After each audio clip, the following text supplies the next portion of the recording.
I guess in the interest of time, let's begin. Firstly, warm welcome to the Business Environment Council and our brand new auditorium. I think we got a good, I need to quote Robert because Robert said this is a great new auditorium. So for those who have not been here before, we went through a big revamp, Adam and the team, and so what you see today, oops, that was not planned, but what you see today is the result. Oh, okay. But coming back to today's seminar, UST. Okay, Robert, sorry. See, I speak your name and they bring attention to you. So Robert is from UST, of course. But welcome again to the what we call the Post-COP series. In the last couple of years, for those who have joined us, we have been very fortunate and privileged to partner with UST and Civic Exchange to bring you this seminar, which happens in January after the COP the year before. Many of you may not realize it, but it's quite meaningful to have the three organizations together because we were talking about how we have to work together. Firstly, businesses, which Business Environment Council is. We have 210 members, all from businesses, many of the larger ones in Hong Kong. So the scientists, Robert representing UST, and I think we have Jimmy here. So the scientists from UST, and for sure Civic Society, which Civic Exchange, I think, sorry for the rest, but represents many of the work that the Civic Society is doing in Hong Kong. And so, because real change can only happen when everybody works together, businesses, Civic Society, and scientists. Of course, very important with leadership by the government, which I have to say BEC engages the government quite closely, particularly the Environment Bureau. So back to COP25, as we were discussing earlier, after COP21, unfortunately, the COP has come down in expectations and what they could deliver. COP25 was supposed to be a very important year because it's a year before the 196 regions and countries, blah, blah, blah, that signed COP21 supposed to come back to declare the NDC, more ambitious goals to see how we can combat climate change together and be carbon neutral by 2050. Unfortunately, it did not do what it set out to do, which is to agree on Article 6, rules and regulations and transparency, blah, blah, blah, when it comes to reporting this year. So it will be interesting to see how people are going to report this year, because I have to say the rules have not been set as it was supposed to have been done between 2015 and 2019. By itself, it was already deferred from 2018 for those who have been following. So, but then the other disappointment was that there seems to be a less discussion about the science in COP25 than before, because I guess everybody was distracted with negotiation, which, by the way, one of the outcomes was the North-South divide sort of widened, right? Developed and developing countries sort of diverge in what they should be doing and what I should be helping whom. So that's the fact of life. But the end is that we have actually, all of us, lost another 5 years from 2015 to reach this carbon neutral target by 2050. So before I hand over to Robert, Robert says I have to talk about the science because I think the science is very important.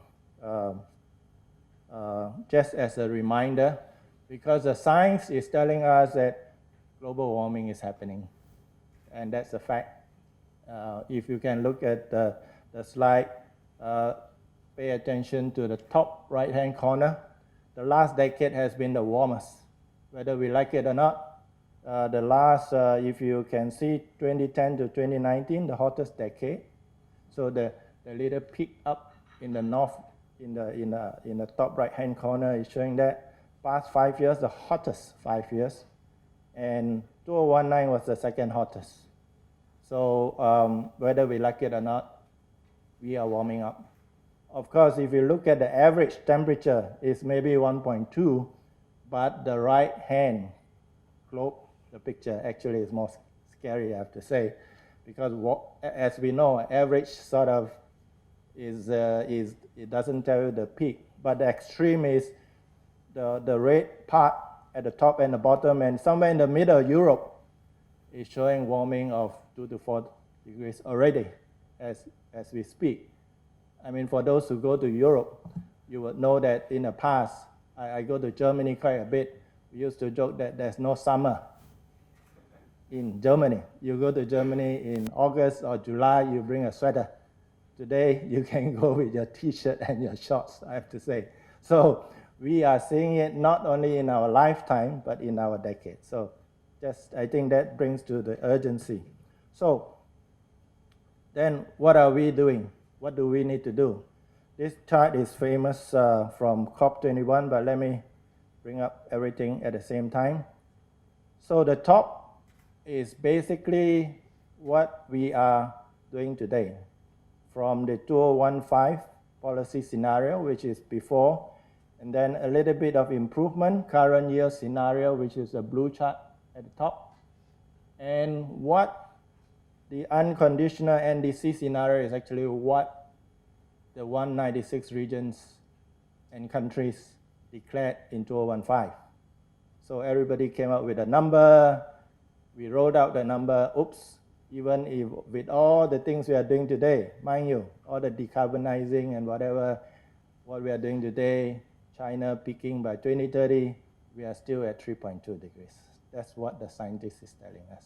So we are certainly not at 2 degrees, so a lot more effort needs to be done to get to 2 degrees and below, because scientists are saying that 2 degrees is sort of the tipping point. If you get more than 2 degrees, you have sort of an irreversible damage to the ecosystem. So mind you, we have between now and 2050 to get that done. Again, we have lost 5 years since COP21, and actually lost, 20 years since the Kyoto Protocol. So that's one thing somebody also reminded. A lot needs to be done. And major attention is focused on, of course, the major emitters, which are the G20 nations. So what's happening there? Again, I was very sensitive to bring out this slide because it's a bit of finger pointing, but certainly not, because this slide shows that indeed the major emitters are, yes, there is some flattening of the curve, as you can see in China, in the US, and in Europe. And on a per capita basis, some of the developed countries, like the United States on the right-hand side, is coming down. But certainly, even with all this happening, we are still looking at 3.2, Robert, if I'm not wrong. So this is not enough. And more needs to be done together. And that's the, I think the challenge is having everybody, 196 nations and regions agreeing to do it together without looking at a slide like this, because everybody at the end has a common outcome, which is to make sure by 2050 we are carbon neutral.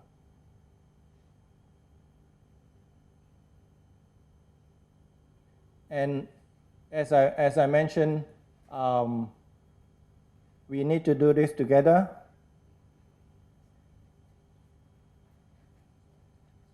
And businesses, civic society, and government, and of course, academics need to do it together. In Hong Kong, Business Environment Council, representing the business, has been taking the lead. I have to say, since 2008, in a way, when the CCBF AG was founded. We have Rachel here, she was one of the pioneers.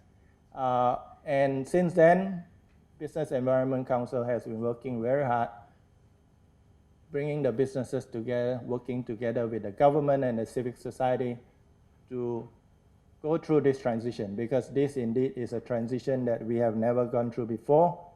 So last year, we got together and did the low carbon charter. We have more than 30 companies They're committed to low carbon pathways, and BC is helping them set targets and bring down carbon in their business. We hope to get more signatories as we go on. So let me close this, my short opening by repeating the words of Mr. Gutierrez, the Secretary General of the UN, who says, actually, I am disappointed with the results of COP25. The international community lost an important opportunity to show increased ambition on mitigation, adaptation, and finance to tackle the climate crisis. So this last race, but we must not give up. So we may have lost 5 years, we may have lost 20 years, but we must not give up. And I hope we follow what he says, I will not give up. So let us work together again, because only by working together, it's not a problem that one person or one part of the society can address. By working together, we can avoid maybe what we call the tragedy of commons from happening to planet Earth, because at the end of the day, in the tragedy of commons ending, they brought the cows to another grazing path. But for us, unfortunately, we only have the Earth. We cannot go to another place. So with that, I hand over to Robert.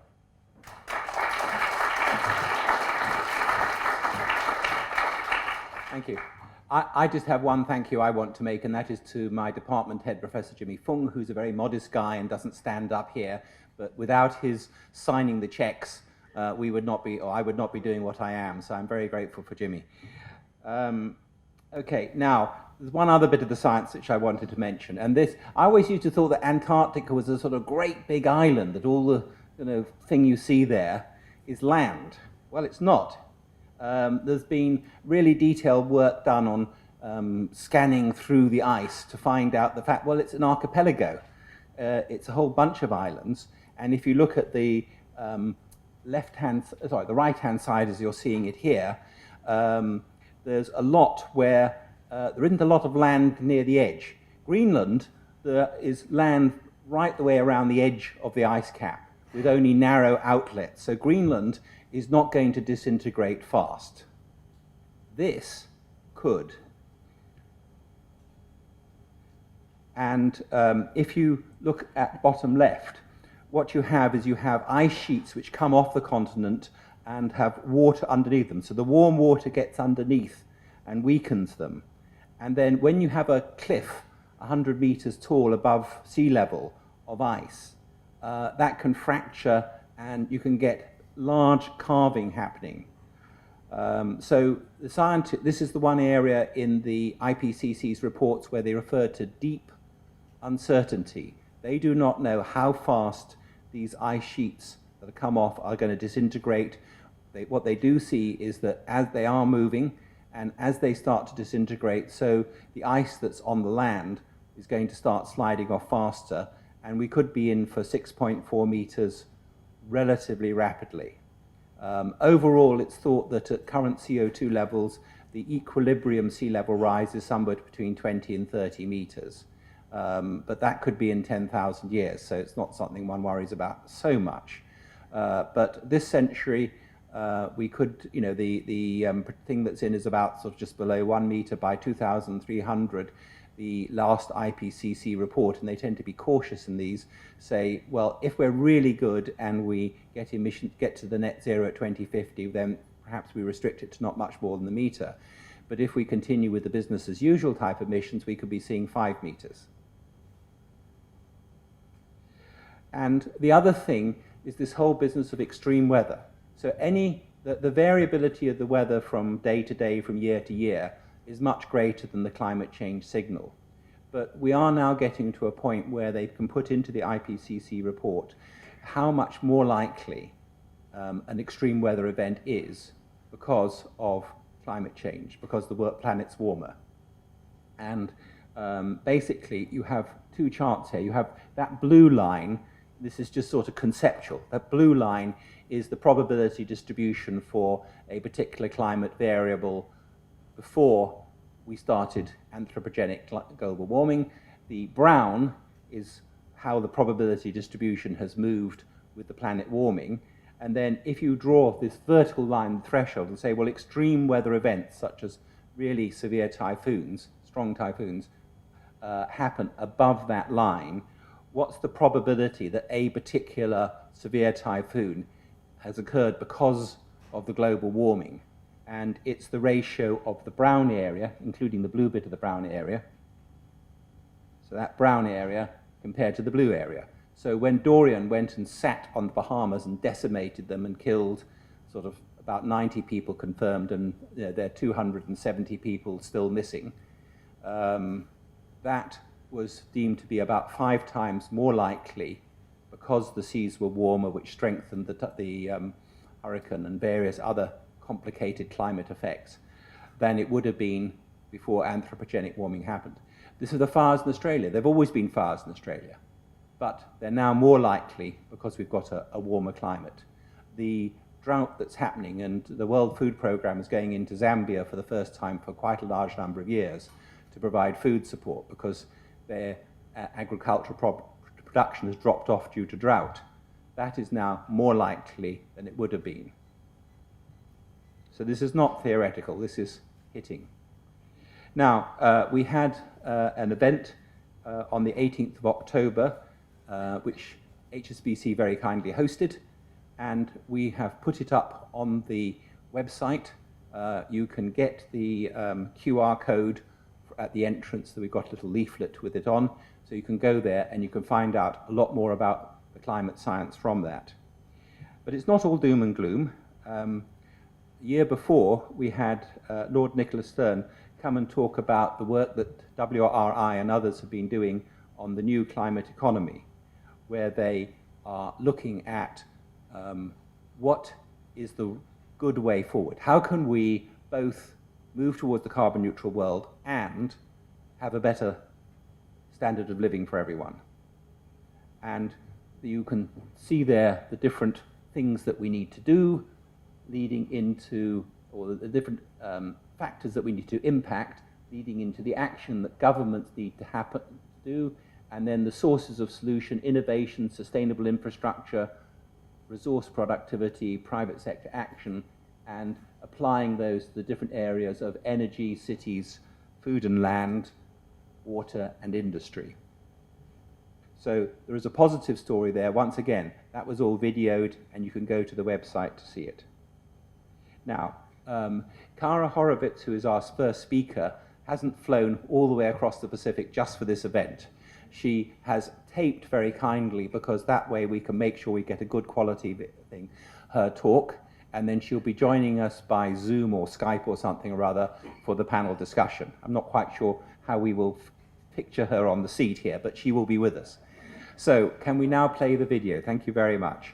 And just before it actually starts, to mention that when she talks about California doing a good job and getting back to its 1990 emissions level this year, you need to remember that California now has, between 1990, California had 30 million people. It's now got 40, and its economy has grown a great deal.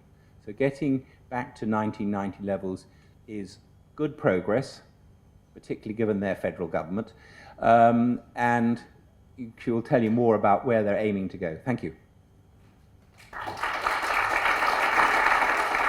Hi, I'm Kara Horowitz. I'm the co-executive director of the Emmett Institute on Climate Change and the Environment at UCLA School of Law. And I really want to thank Robert Gibson and all of the host institutions for inviting me to join you today. I'm sorry I can't be there in person. I have 15 minutes, and I'll do my best to go through my topics by video. I apologize for the video format. It seemed less risky to send you a prepackaged video than to try and do it live. But I do plan to join you live by video conference for the panel discussion, and I look forward to that. To start, I understand my job to be twofold today. First, I'm going to talk about climate action in California, what California is doing on climate mitigation, how it's going, what our successes have been, what our challenges will be going forward, and in particular to talk about our cap and trade program here. which is a model for a lot of the rest of the world. And second, I'm going to talk about the COP25 negotiations at the UN Framework Convention on Climate Change in Madrid in December. And in particular, I'm going to focus on the discussions there over Article 6 negotiations, which involve international trading. So with that, I'll get started. Thanks so much. I'm going to minimize me a little bit so you can see my slides. So it makes sense for a few reasons to start my talk with this picture of US President Donald Trump walking away from the Paris Agreement at his June 2017 announcement at the White House of his intent to pull the US out. That announcement raised many questions about the future of climate action in the US and internationally. What would the US reaction be? Would international momentum for climate change and climate cooperation dissipate or be able to sustain this blow? Would it tank momentum for climate action here and abroad? There was real uncertainty about the effect of this announcement, both domestically and internationally. One of my colleagues, Ann Carlson, speculated that actually the announcement was a good thing if what you care about is robust climate action, because she thought it might inspire a bunch of kind of counter demonstrations and folks doubling down on their climate efforts in the face of federal retrenchment. But there was real uncertainty about what would happen next. In California, I think it's fair to say we've chosen the double down route.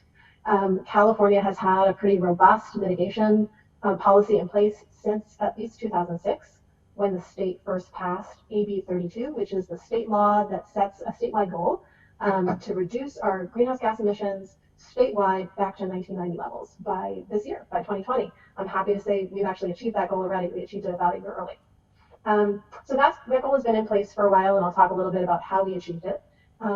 But then California went further. It passed SB 32 a few years ago, which calls on the state to reduce its statewide emissions to 40% below 1990 levels, which is to say about 40% further starting today.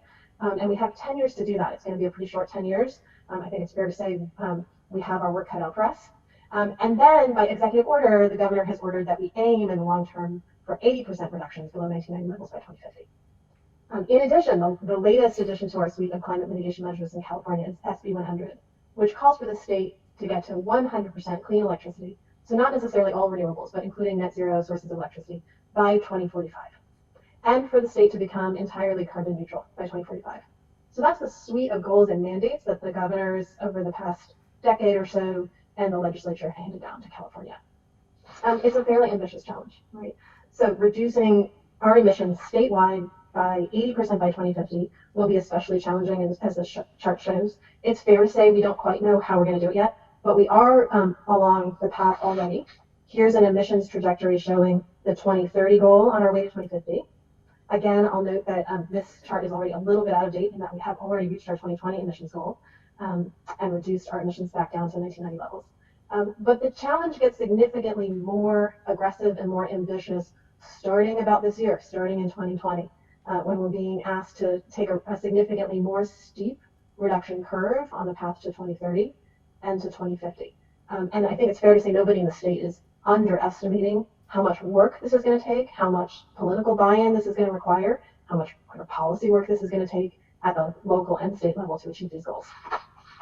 But part of the reason California has been able to double down in the way that we have is because we have now a history, a more than 10-year history of AB 32 working. We have a history of success over the last 10 years making climate regulation work. And what I mean by that is really a history of showing that we can reduce our emissions in the state while growing our population and while growing our economy. So under AB 32, as this chart shows, GDP per capita continues to grow while GHG per capita is shrinking, which is to say we've successfully decoupled our economic growth from our emissions growth, which is sort of the holy grail of climate emissions regulation.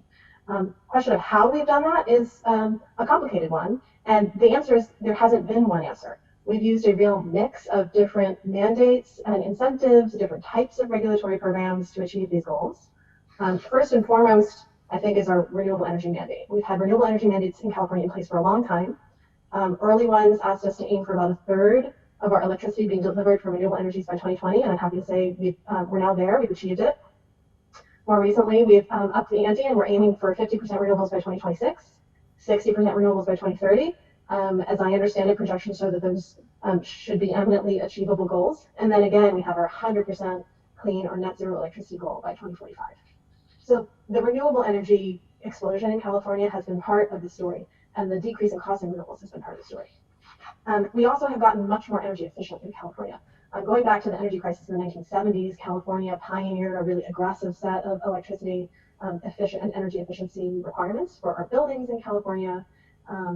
And the mandates continue to get more aggressive year over year for things like appliances and building envelopes and lighting and solar water heating.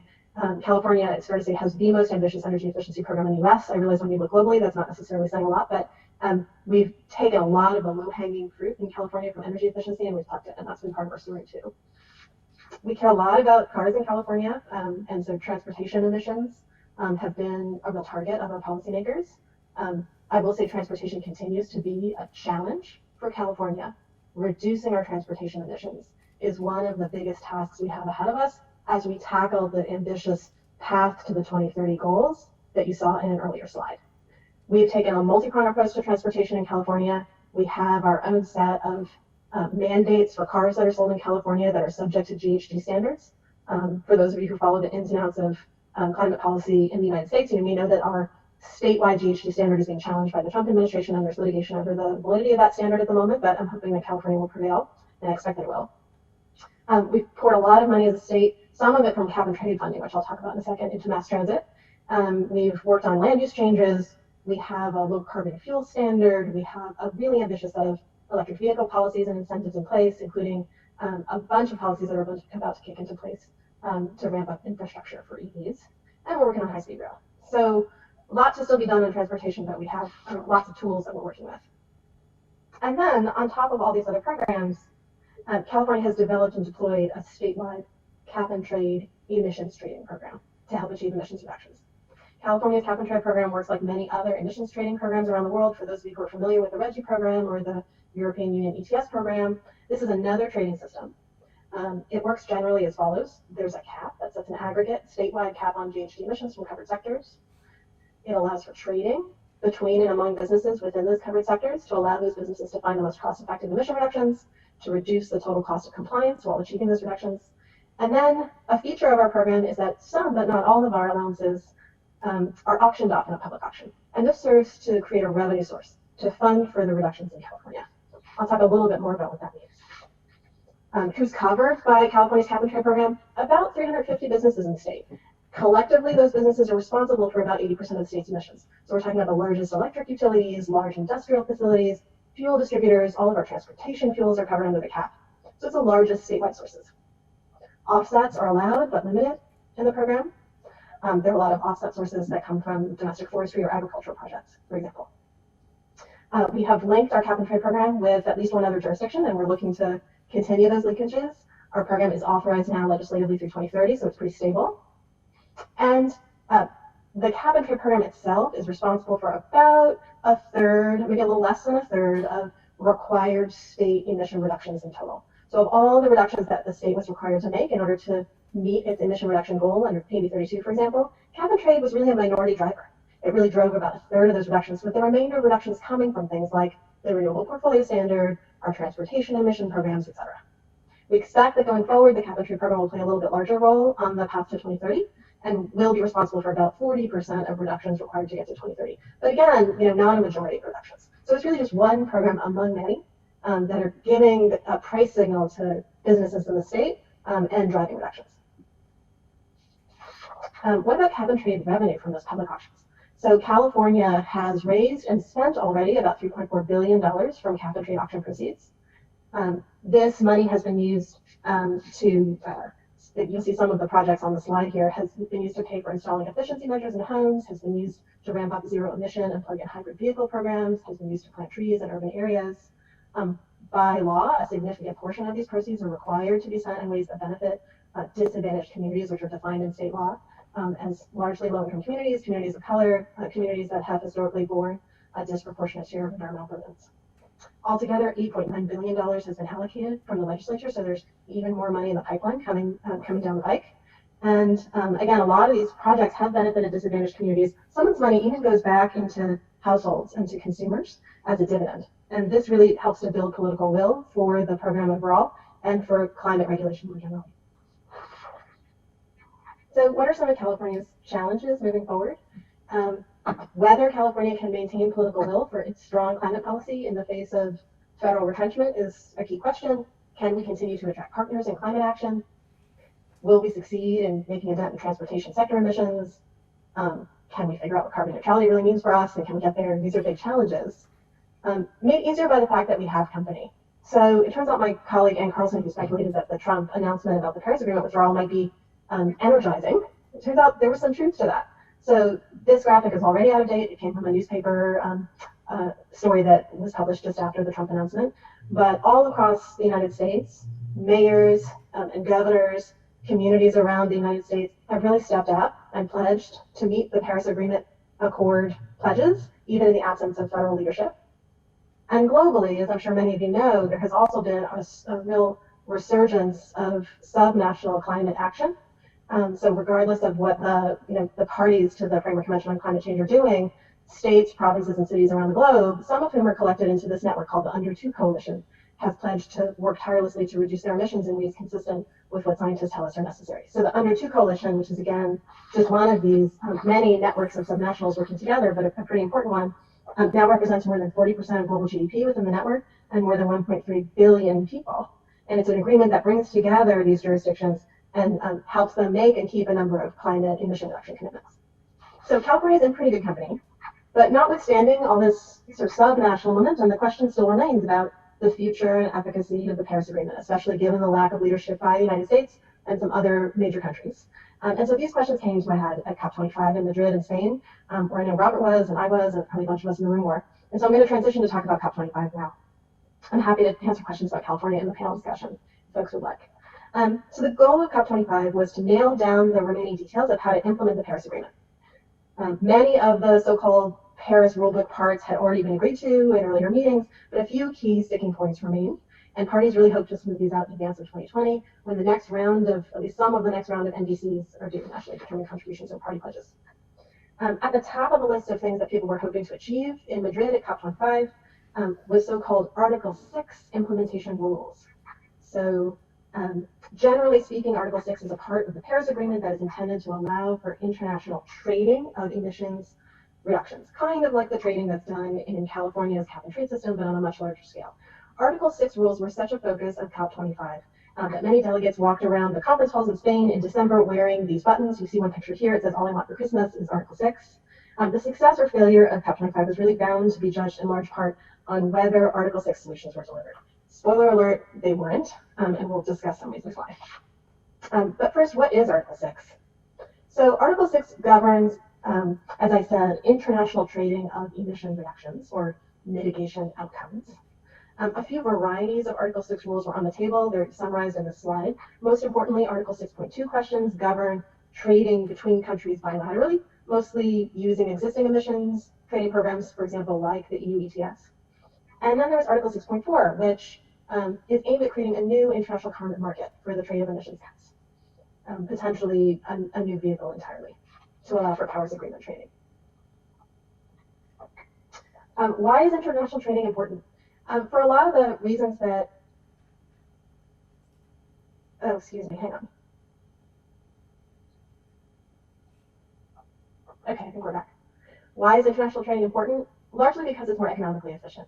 So when you allow for trading of carbon credits, you allow countries to find the least cost emission reduction solutions across country borders and to fund those solutions, potentially in lieu of doing something much more expensive that the country itself, that a country itself would have to fund in the absence of trading options. And so I have an example on the screen in which country A would have to pay $80 a ton to decarbonize its steel production and achieve a certain degree of emission reduction. But if instead it can just pay country B $20 a ton to make the same reductions by retiring coal-fired power plants in that country, altogether this is a much more economically efficient solution with, at the end of the day, if everything goes right, the same number of emission reductions achieved. The international group IETA has done an analysis of the potential benefits of Article 6 trading under the Paris Agreement in light of party pledges under the Paris Agreement called NDCs. And these potential benefits are significant. If you want to read more about this study, I have a link to it at the bottom of the slide. But for example, they found that in 2030 alone, and in fact in every year, about $250 billion in cost efficiencies and savings would be found if trading were allowed. If those savings are in turn reinvested in reductions, in achieving additional carbon pollution reductions, collectively the globe could achieve significant additional abatement even beyond existing NDCs. They concluded that, and I'll just quote, a cooperatively implemented efficient emission mitigation effort would redistribute about 10% of emissions in 2030, growing to about 30% of emission reductions in 2100. And those redistributions are seen in the chart on the lower right side of the slide. And you can see anticipated redistributions, which countries would be mitigating more under trading scenarios, which countries would be mitigating less under trading scenarios, if in fact trading rules are nailed down under the Paris Agreement that allow for this kind of trading. Needless to say, the countries that would be trading more, these are the ones that lie above the zero axis line on this chart, are ones for whom reductions are relatively cheaper. And the ones that would be reducing less, those are the ones under the zero axis line, are the ones for whom, on the whole, emissions reductions are more expensive. But total global mitigation under this scenario remains the same at much lower total cost. That's the promise of trading. But trading can also be harmful if it's not done right. So if Article 6 rules are poorly written, they have the potential to hinder decarbonization. For example, they might disincentivize countries from tightening their country pledges. They might allow for double counting, which is to say they might allow for the same emission reduction to be counted both for the country that buys the emission reduction credit and the country that actually reduced those emissions, creating a false sense that the globe is doing more than it really is to reduce emissions. It might allow for carbon credits from the Kyoto Protocol era, pre-2020, so-called hot air credits, to allow to be counted toward meeting part of a party's NDC pledge under the Paris Agreement. Each of these things, if the rules aren't written correctly, would undermine the ability of the globe to understand the emissions reductions we're really achieving and the progress we're making toward Paris Agreement goals. So there were some key negotiation sticking points. There are a lot of benefits on the table, but also a lot of drawbacks to trading if it's not done right. And all of those benefits and drawbacks are reduced to some key negotiation sticking points, which I have on the slide. To what extent are we going to credit these pre-2020 Kyoto Protocol credits in the Paris Agreement scheme? Do we want to make specific reference to the rules to human rights in this trading scheme? This was hugely controversial, especially among indigenous activists from developing countries, youth activists. How much transparency will there be in the reporting of these mitigation outcomes? What measures will we take to avoid double counting? Will those measures actually create the right incentives for parties to create stringent NDCs going forward, et cetera, et cetera? The outcome was not what people had hoped for, right? I think on each of the sticking points named on this slide, there were still significant brackets in the text, meaning significant areas of continued disagreement among the parties at the end of COP25, which was the longest COP in the history of the Framework Convention, and nevertheless ended without an outcome on Article 6. So for each of these really important questions, the text gets brought over to the next negotiating session. There was no outcome on Article 6. I have up here on the slide just one anonymous quote from one party delegate kind of slogging through the process and noting that there really was not sufficient confidence that the Article 6 solutions that were on the table at COP25 would result in a market that worked. And so I think the feeling of a lot of parties and a lot of observers was it was better to leave without an Article 6 outcome than to leave with a bad Article 6 outcome. So what's next? These questions get pushed to the next June intersessional meeting as a formal matter. I don't think a lot of people have much hope that the underlying dynamics that make the sticking points will have changed by then, but maybe I'm wrong about that. Ultimately, I've heard people talking about the UK COP in 2020 as being a place to look to for potential solutions, depending on what has happened between now and November 2020. The EU and China are expected to have bilateral talks on climate and climate leadership, and that might create a new dynamic that helps to move things along. Of course, the US is having its next presidential election in 2020, in November 2020, and so depending on the outcome of that election, we might have different sort of leadership wins coming out of the United States. And there are many factors in addition that are hard to predict at this point. But with that, I think I'm a little bit over time. I'm going to leave it there. I'm happy to take questions during the panel. And again, I'm really grateful for you accommodating my participation in this way. So thanks very much. Okay, and as you will have gathered, we speeded her up a little bit there. I hope you could take it in. Other issues and matters to report. So there are a series of sort of second level, but nevertheless important things where there was agreement in terms of gender, human rights, indigenous rights, in incorporating them into climate action. There were also other areas of friction, i.e., besides the carbon trading wasn't the only thing they disagreed on. So the whole question of just transition and loss and damage, you have some countries which are relatively poor and are impacted particularly by climate change, wanting the rich countries to basically sign a blank check to say that they will pay for whatever damage happens. And who's going to sign a blank check?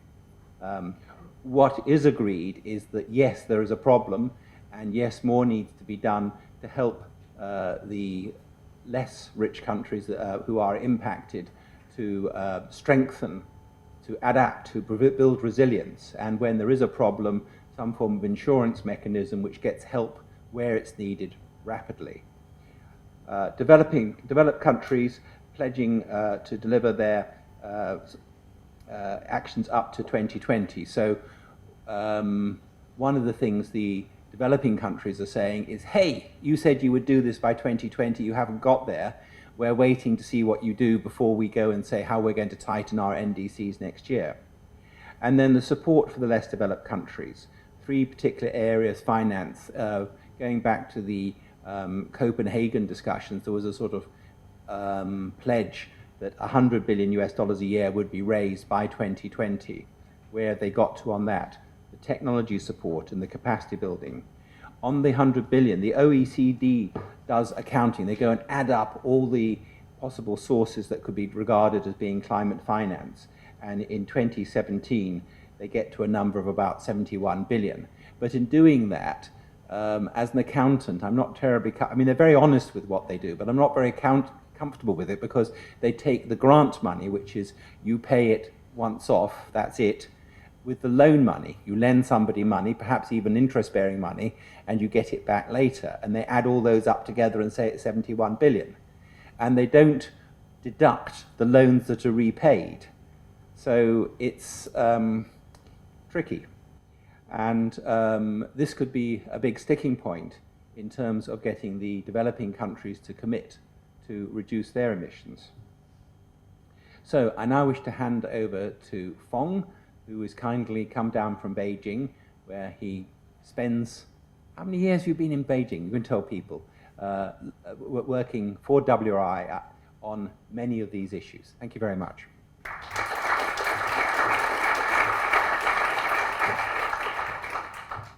Thank you, Robert, and thanks everyone. So I was told to talk about COP25 and view from Beijing, but I think we'll talk a bit more broadly about what China is doing and what we can expect in the coming year.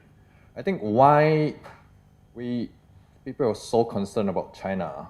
So as of this week, if you're following the news, so there are 108 countries have said that they will enhance their NDC this year, submit to UNFCCC. So it seems quite interesting that more than half of about almost 200 countries doing this. But the unfortunate thing is that it contributes only about 15% of the global emission. So these 108 countries, they don't include China, that contribute 25%. The US is not included, 11%.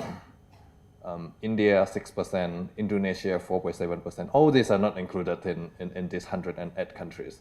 So people are looking at China, what China could do, because China, a quarter of the emissions. So if China could do something, that would be very helpful to everyone.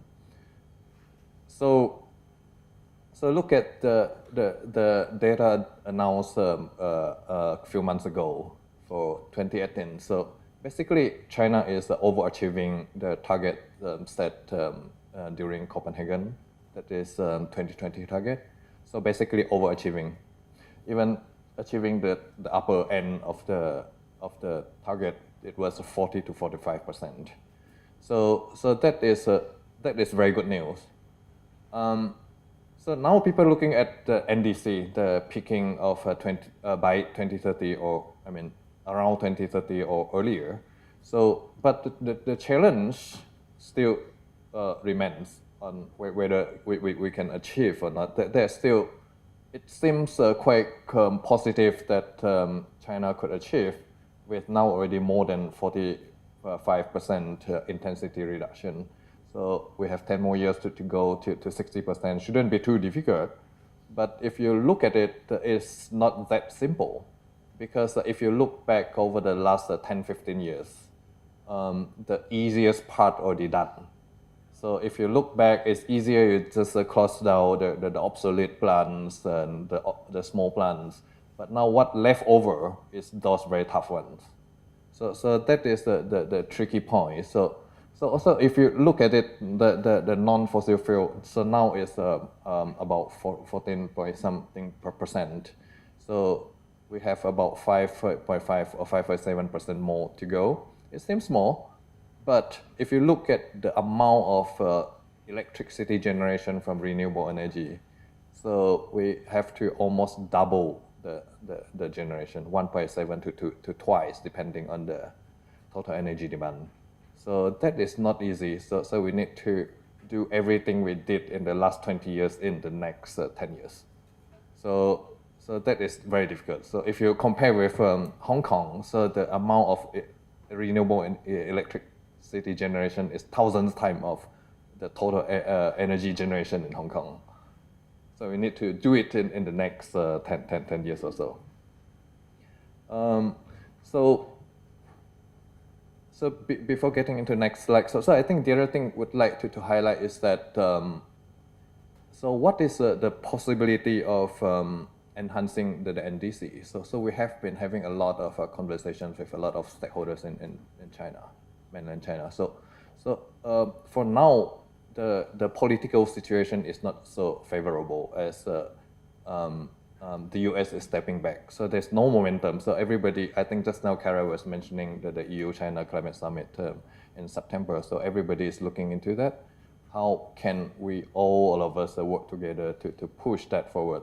So we look to COP26, but we cannot wait for COP26. We need to do from now, actually, to start the conversation with all the stakeholders to create this trust among the countries. I think the other thing over the past few months, especially right before COP25, if you're following, actually a lot of people are quite concerned. There are a lot of rumors saying that China is reviving a lot of coal-fired plants. So whether that is true, so it is no one knows the answer. But what I would like to highlight is that in the coming, so China is now developing the 14th five-year plan. So this year, 2020, would be the most important year for China and for the world. So whatever plan we develop in the coming months will decide what type of development in the coming 5 years. That will decide whether China could peak the emissions earlier or no.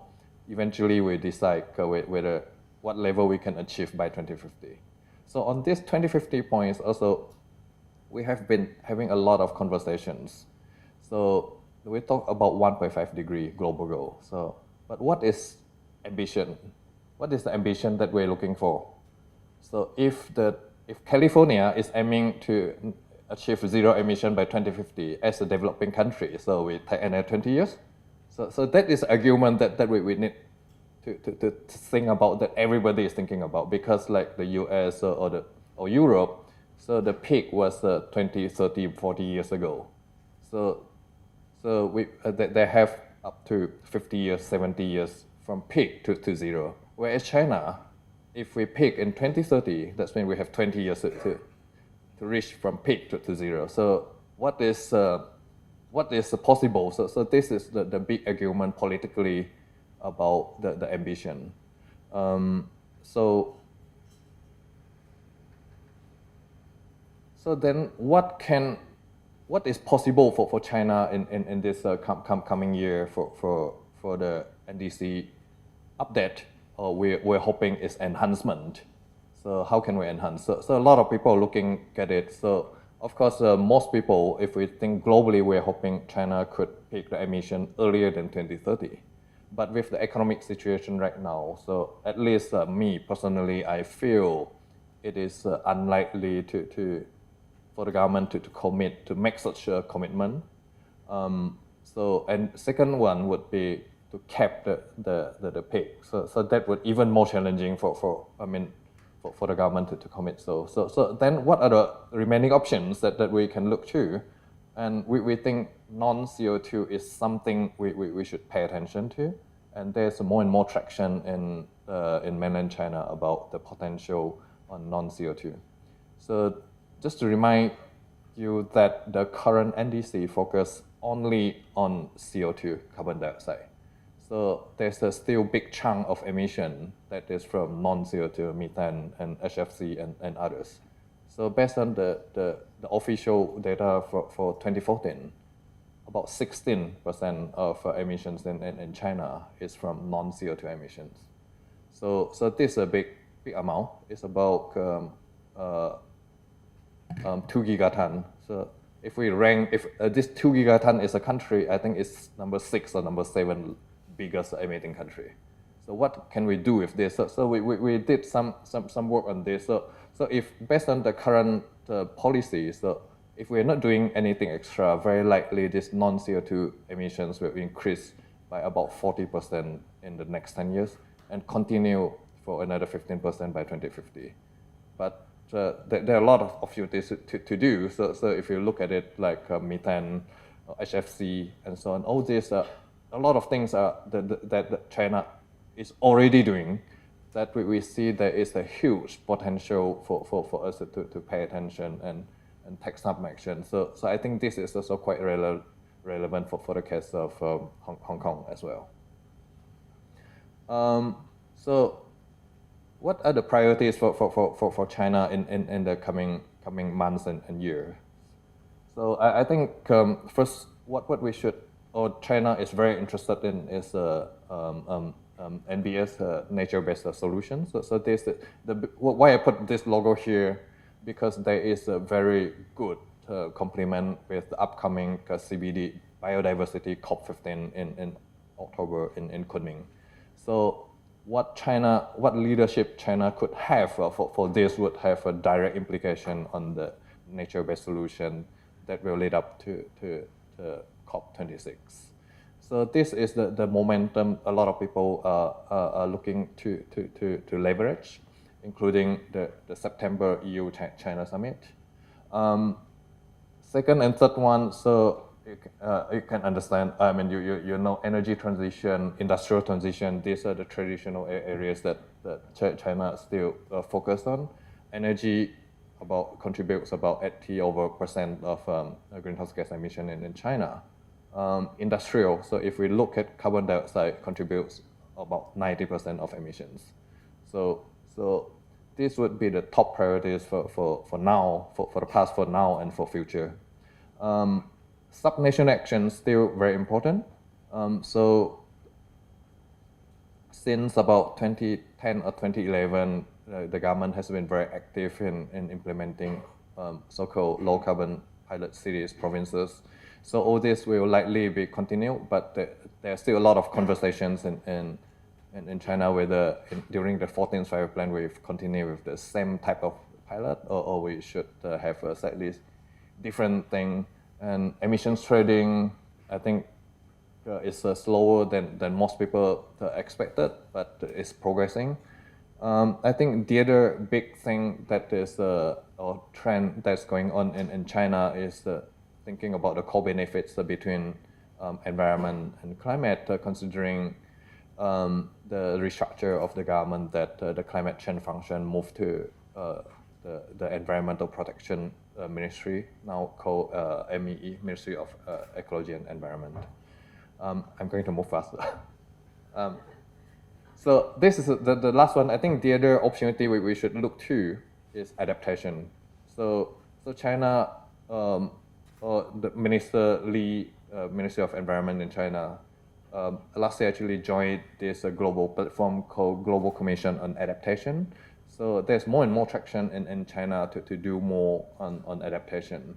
So these are the 28 pilot adaptation projects in Hong Kong. So we think how this one can be scaled up in the coming 5 years during the 14th five-year plans.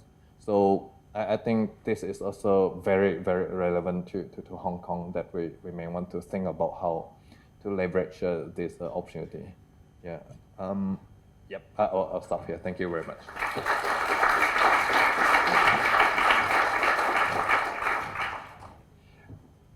I'd now like to invite Lawrence Yu to come and tell about his experience of attending the COP. Lawrence has been working for Civic Exchange for just over a year on the Hong Kong 2050 is Now project, which is looking at how can Hong Kong get to net zero by 2050. Thank you.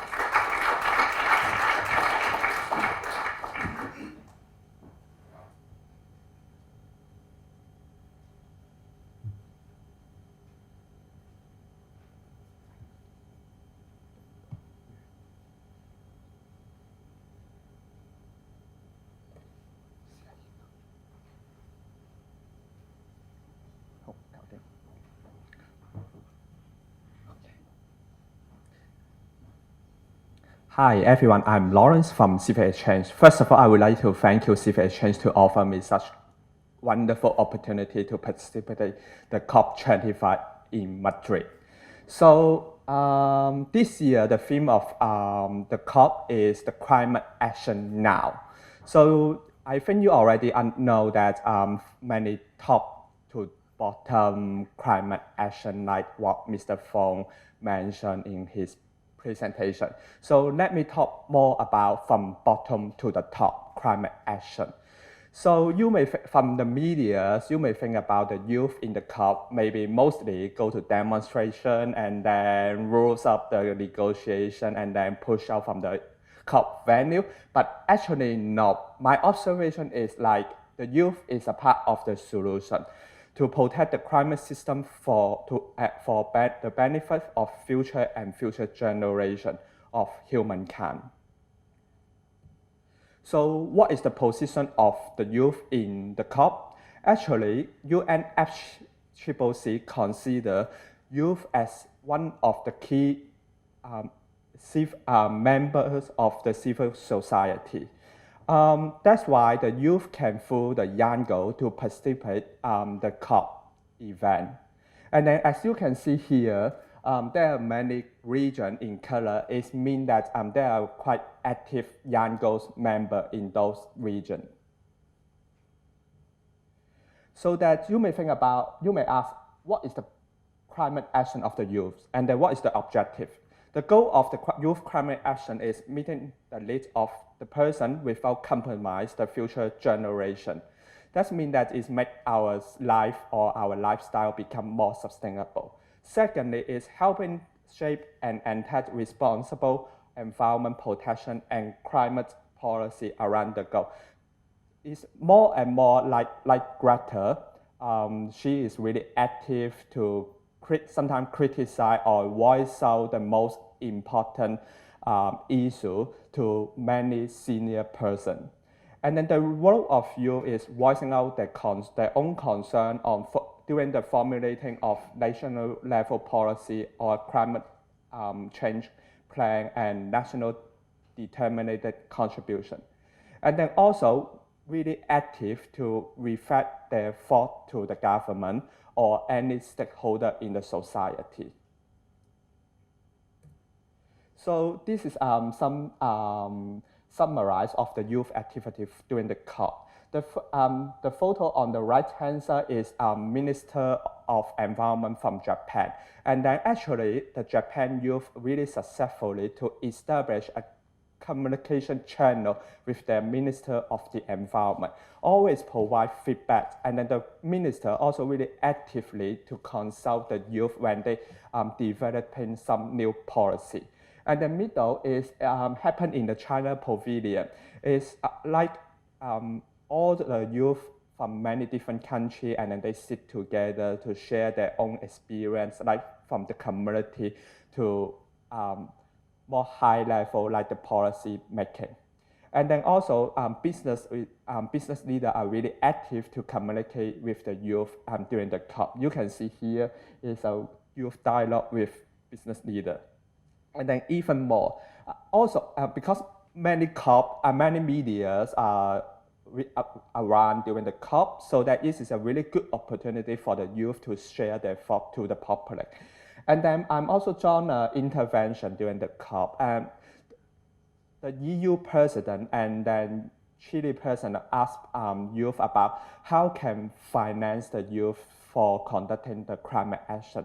And then actually I learned many ideas from HKUST, how HKUST finance youth to do climate action, so that I share my idea with the EU presidency and then also the president of Chile. And then also every morning, youth need to, many youth will gather up at like 8:30 and to attend the Youth Sport Council to decide what is the negotiation strategies and then come up many really good quality recommendation for the negotiator. So how Young Girls participate in the UNFCCC progress work? Actually, the Young Girls is a quite loose organized organization. Mostly it's more senior Young Girls member to guide the youth members. And then Young Girls, how Young Girls work is they must get all the members' consent. And then the party, no matter how big or how small, everybody has a quite equal right to speak out and then to vote.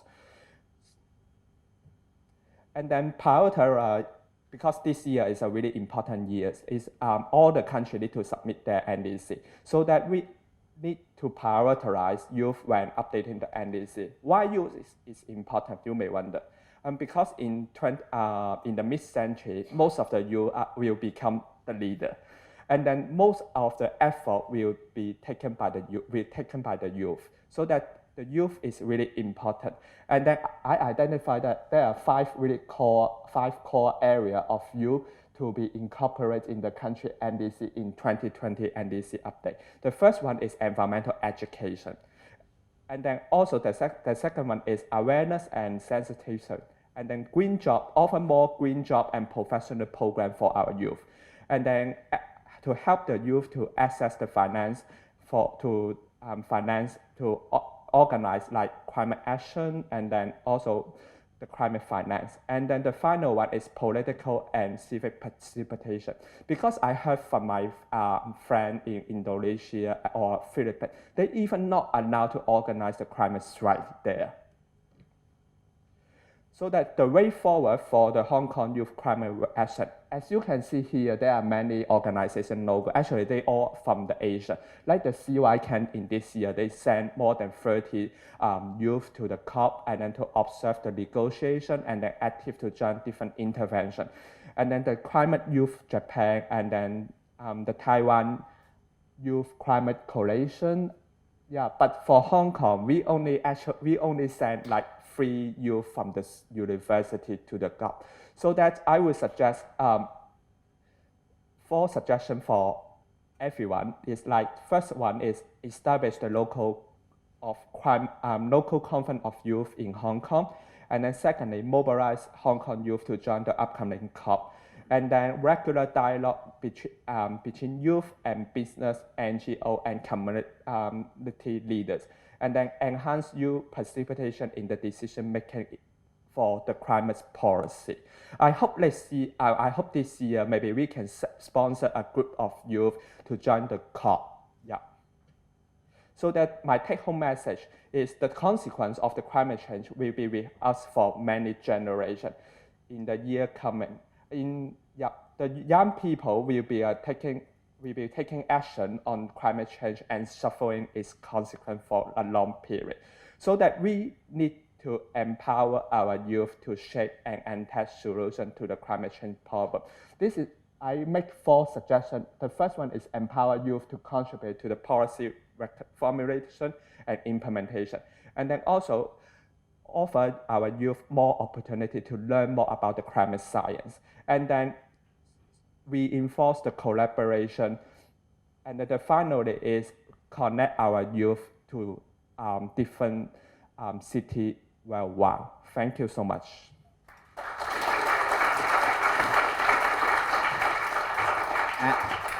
Hands up, how many of you know what these stripes mean? The stripes behind. 1, 2, minority. It's a graphic that someone produced last year, and going from left to right is years. If you've got a year where there were relatively low temperatures, it's blue. If you've got a year where there are red temperatures, it moves towards red. So this is a graphical illustration of how the planet is warming. So, Lawrence, thank you very much indeed. It is true, this problem is going to be around for a long, long time, and the young people today are the ones who have got to get involved in solving it. They're the ones who are going to bear the consequences far more than people of my generation. So we now have a short panel discussion. Cara, can you hear me? Can we hear you? Are we going to have Cara visible on the screen? How are we going to do this? Okay, and I would like to invite Mr. Fong and Ray Leung to join me. And how are we doing? Each have a microphone? Thank you very much. So,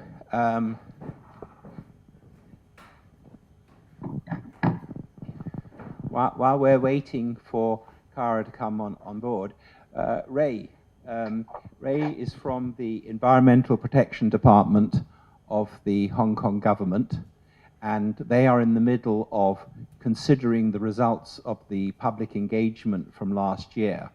So it's not fair to ask him questions about that yet, but you went to the COP as well. So can you tell us a bit about how you found it? And if you've got a question for Cara or a question from Fong or myself, please can you ask? Good morning, everyone. I also attend the COP this September, and I met Robert and Lawrence there.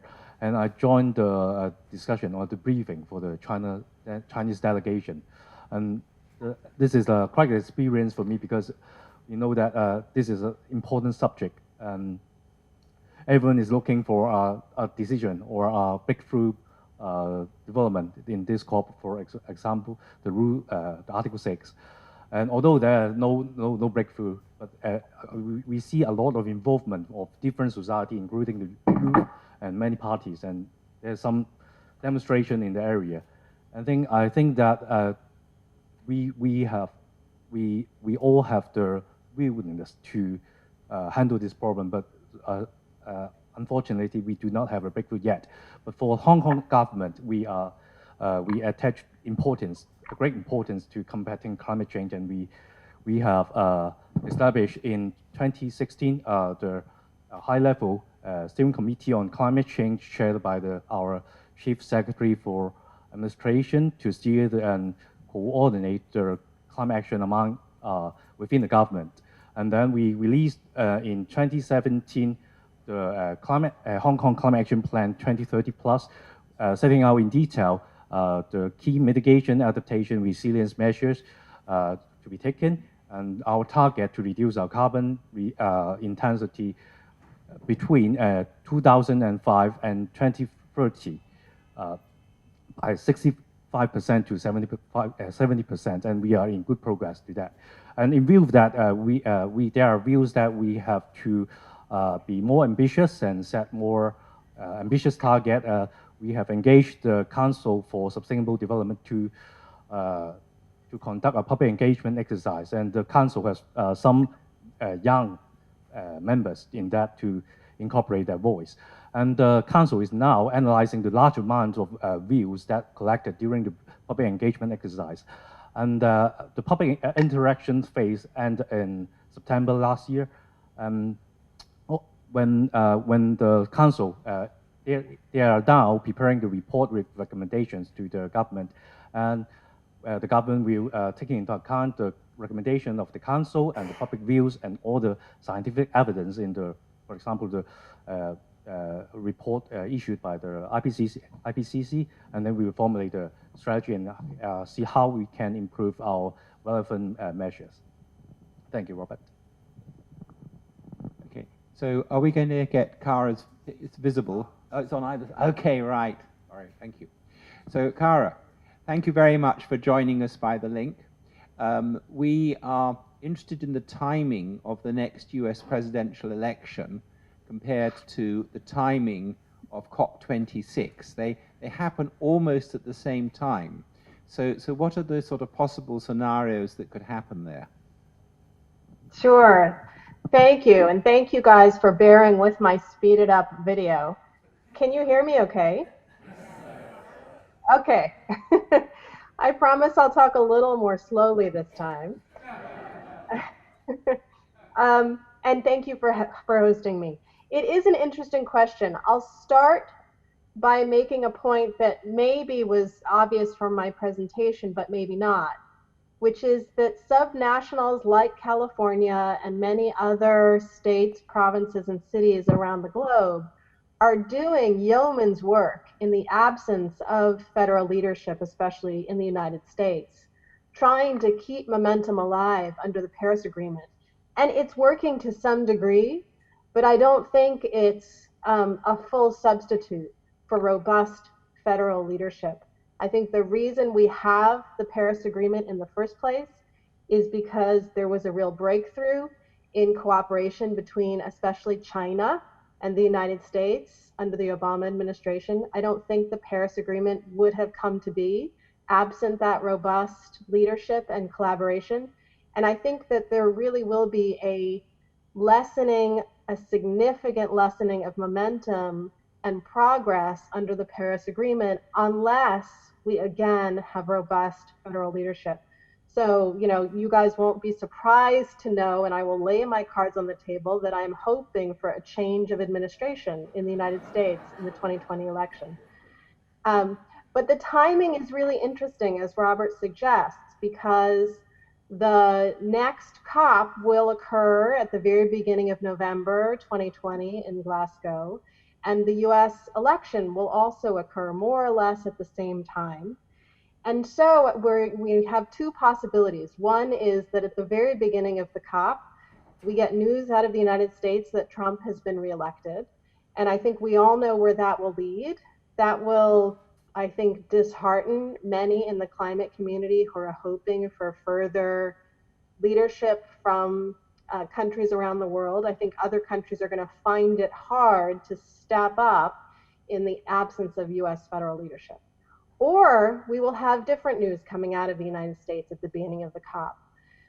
As a formal matter, President Trump will be our president through January 2021. So nothing formally will change if he is not elected at the beginning of November 2020. But the spirit at the COP will really be different. I think everybody will know that there's a change in leadership in the United States. I think, in the hallways and in back meeting rooms, promises will be made, and enthusiasms will be buoyed about the fact of the change in leadership in the United States. And I think that could make a real difference in the momentum that the rest of the parties bring to the talks, but I guess we'll see. Thank you very much. One related question, which I didn't think about before, but to mention. So the EU has got a very ambitious, let's be the first carbon neutral continent. Let's get to net zero by 2050 for the EU as a whole. And part of the policy mix is to have border carbon adjustments. So if, for instance, somebody wants to import cement, which is a very carbon intensive product, into the EU, then they will have to pay an extra tax or levy on import for the difference between whatever the carbon price is where that cement originated and the current carbon price in the EU. Now, usually when the EU tries to implement a law like that, the US goes and gets very legislative, and you're a lawyer. So can you just comment on how that might work out? To me, the carbon border adjustment is a great thing. It means that the EU can stop giving free carbon allowances to industries such as cement or steel, which are vulnerable to these imports, and therefore it can tighten up and make much more effective its emissions trading scheme to drive down its emissions. So I'm very much hoping that this time it will be successful. Yeah, so international border adjustments, carbon border adjustments, I think are both necessary in order to minimize leakage, but also really difficult under international trade law. And so although I am a lawyer, I will say first that I'm not an international trade lawyer. I'll give you a very hand-wavy answer, which is that you're right, the US has a history of fighting those sorts of trade adjustments tooth and nail. I can imagine, however, with the change in administration in the U.S., the EU and the United States coming to a joint and mutual agreement that is in the interests of both of our regions on this issue, again with the right president in place. But I guess we'll just have to see. Thank you. And Fong, on China, just how ambitious is China's current NDC? Because one of the things that's happening with the Chinese economy is it's changing shape.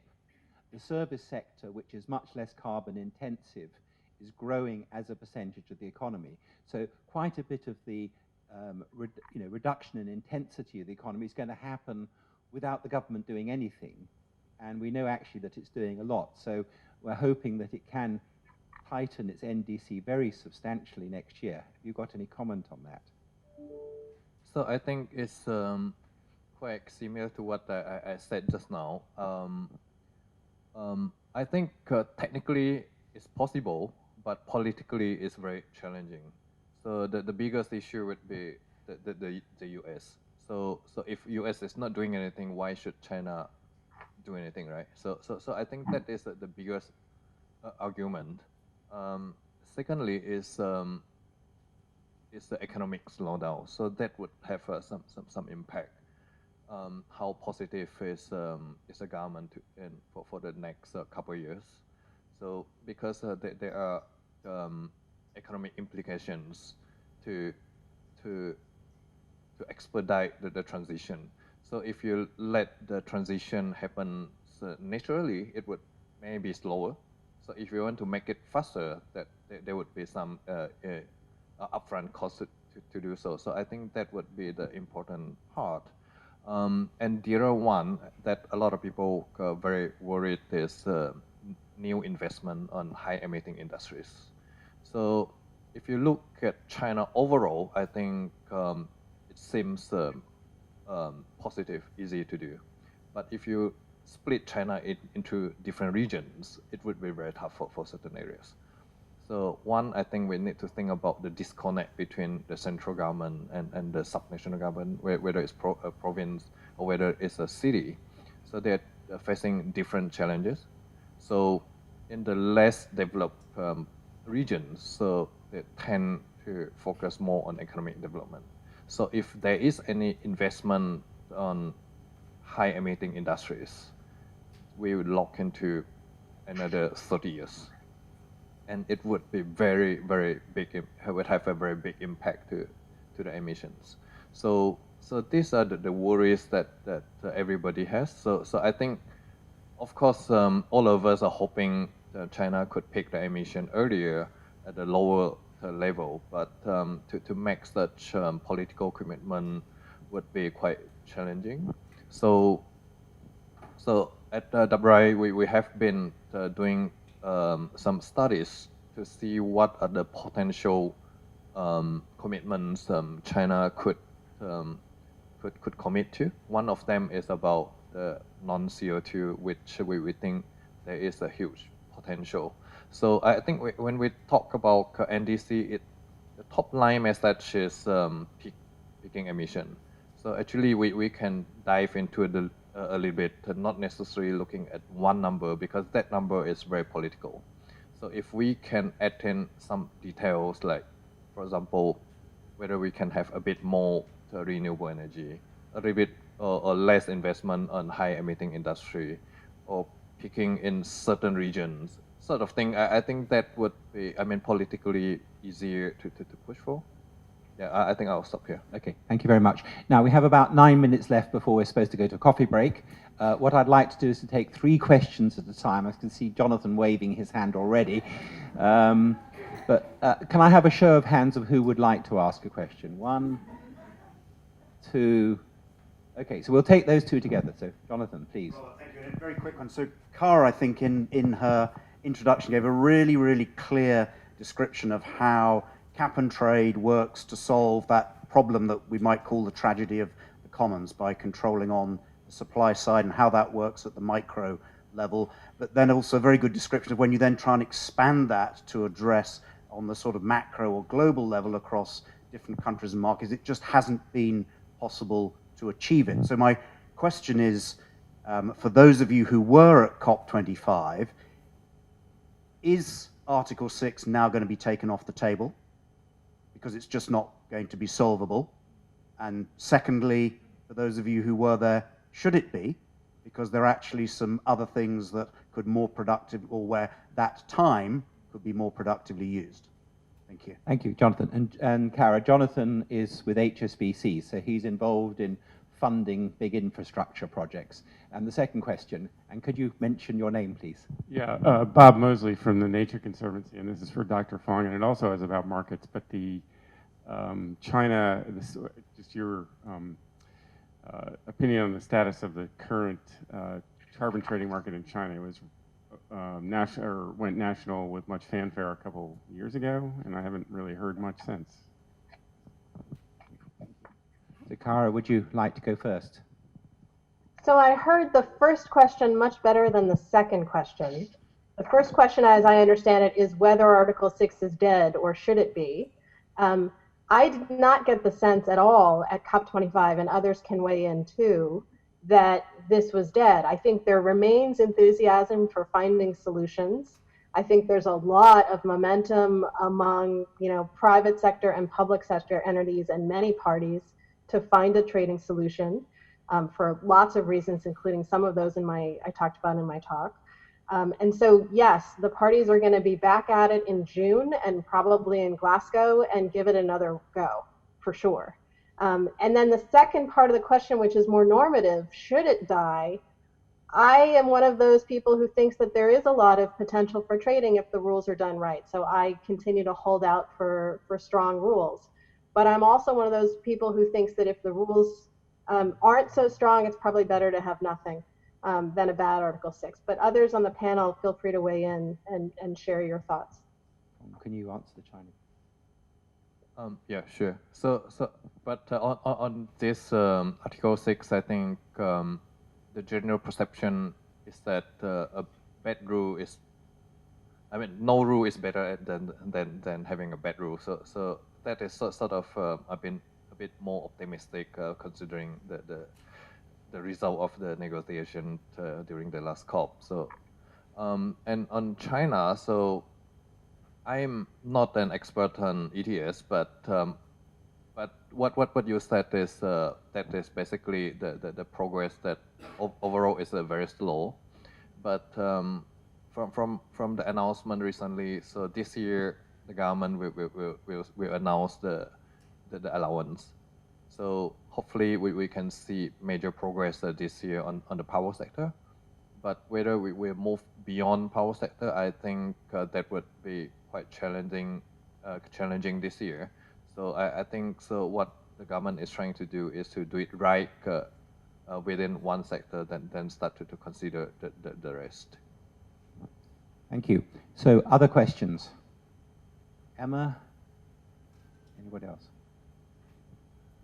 Thank you. Emma Harvey from Gammon Construction. Can you give us a flavour, I'm not sure who it's directed to, but a flavour of should Article 6 go through, what it will mean in real terms for business in Hong Kong? Well, one comment I would make is that the key issue is there are lots of opportunities to reduce emissions in the less developed and the poorer countries, and there isn't the money going there to do it. If you have Article 6, then rather than spending a high amount per ton of emissions reduced in Europe, that same amount of money can go to fund a much bigger reduction in emissions in one of the poorer countries. So it gets the whole world moving in the right direction much faster. So it really would be very useful to have it. But I fully agree, we need to have the right set of rules. The potential for Article 6, poorly written, to totally ruin the NDC process. Countries thinking, well, I'm not going to tighten my NDC because I can, if if I don't put this in the NDC, then I can have it there as something which I can trade. And also some countries, and Brazil is, I'm afraid, a candidate for this, that they put something in their NDC and then they reckon that they can count the emissions reduction in their NDC at the same time as they're being paid for it by another country. So there's a double count that happens. So it's not a simple area. Rachel. Hi. There seems to be, Rachel Fleischman with BASF. There seems to be still a lack of focus on adaptation and resilience, and we're seeing the cost of that now in California and Australia and other places. And our situation here, actually, in the Pearl River Delta could change very quickly, and there doesn't seem to have been that realization. Is there any way that the COP process could be more focused on creating adaptation scorecards or focusing more on adaptation in key sectors? Is there something that the Brits could do to try to sort of to help not simply get to this magic number of 100 billion, but actually look at where it needs to be invested in both developing and developed countries, and in what time frame, and how to measure that? I mean, my response on that one, and Cara, maybe you can jump in as well, is that insurance mechanisms can be very powerful on this. When this is for resilience perhaps rather than adaptation, but it then drives adaptation. Where you have assets insured, then when there is a problem, the money to sort it out gets there quickly. Also, when you start to insure things, then you start to quantify and understand the risks. And once you understand the risks, then it becomes easier to justify the investment you need to make in order to adapt. So to me, that's a great mechanism that the Germans have been, with their big reinsurers, have been very much behind moving this forwards, and I think a lot more can and should be done. So, last question from Jeannie, and then we're going to break for coffee.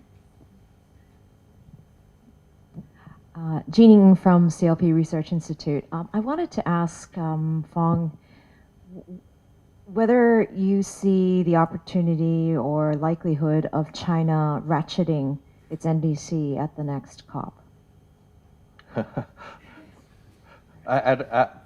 So it's a very difficult question. So as I said, so at least from our conversation with the officials, so definitely China is committed to submit the NDC, whatever you call it, whether it's NDC update or enhancements, different meaning, but we'll do it, and we'll also communicate the long-term strategy, but likely to be more qualitative.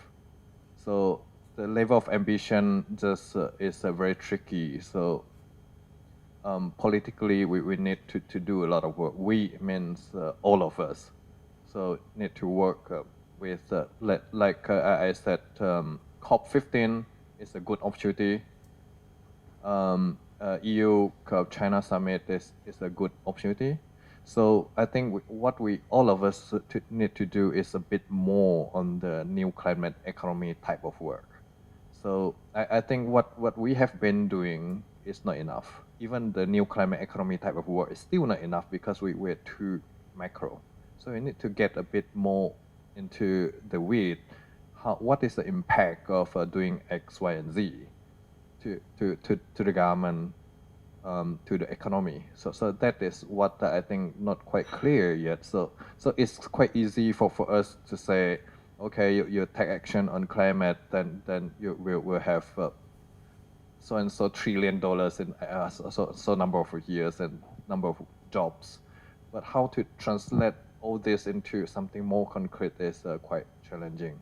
So what we do is at WRI, I mean, is to work on a few of these with very detailed case studies to demonstrate the case, some at the subnational level or at certain type of industry to showcase this is possible.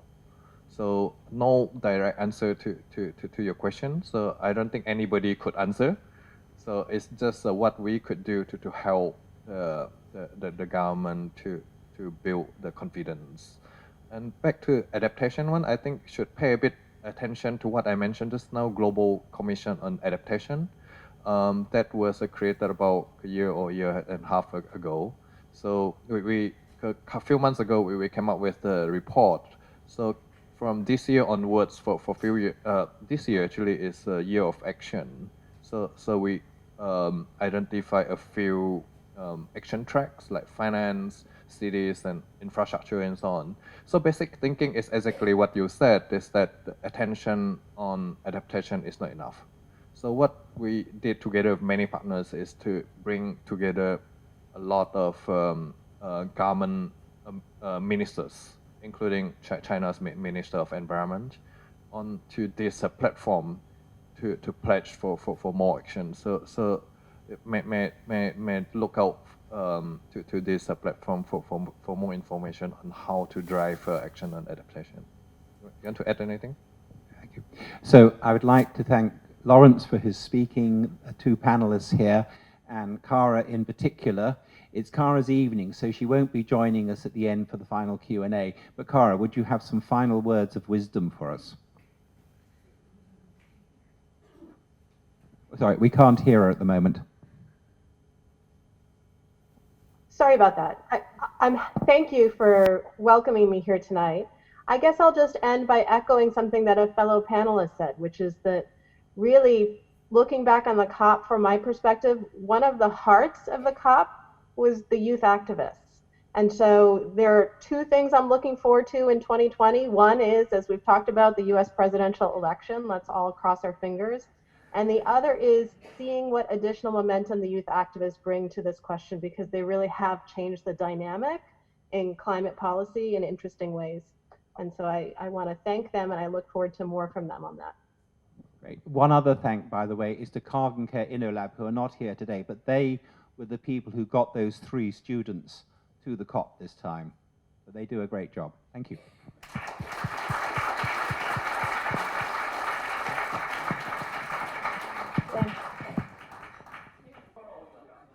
Okay, now, well, thank you so much for coming back after the coffee break and also bringing the very positive energy back into the room.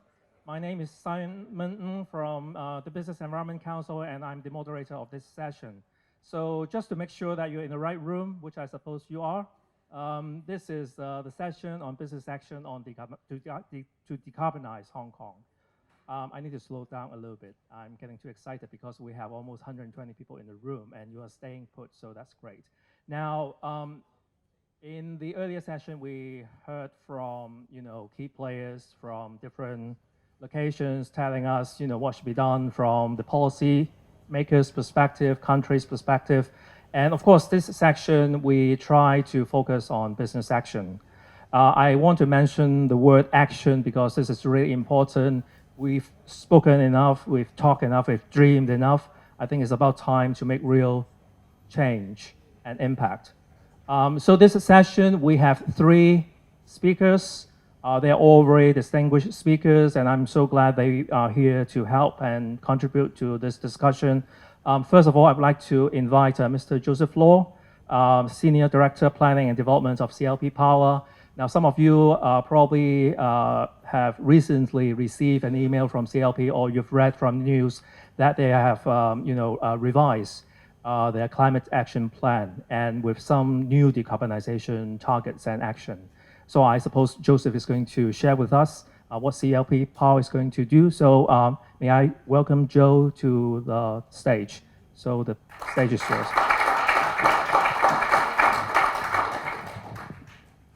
Thank you, Simon. Good morning, everyone. I'm happy to be here to share some thoughts with you on how the electricity industry can help the world decarbonize. But just to pick up the point that Simon mentioned, yes, CLP as a group, we've recently announced our new 2050 target. We aim and target to reduce our carbon emissions by 80% by the year 2050 per unit of electricity that we produce. So that's a very that's a tightened carbon emissions reduction target. And to go with that, by 2030, we target to have 30% of our group's generation portfolio to come from renewable energy, and 40% to come from zero carbon generation technologies. So these are the new tighter targets. We hope to make big strides towards those targets, and we'll periodically review those targets as we move along. So let me talk about Hong Kong, because Hong Kong is our home. Now, as you probably know, the Hong Kong government has set carbon reduction targets for the year 2020 as well as for 2030. So these are the near to medium term targets, and we're well on our way to help Hong Kong to reduce its carbon.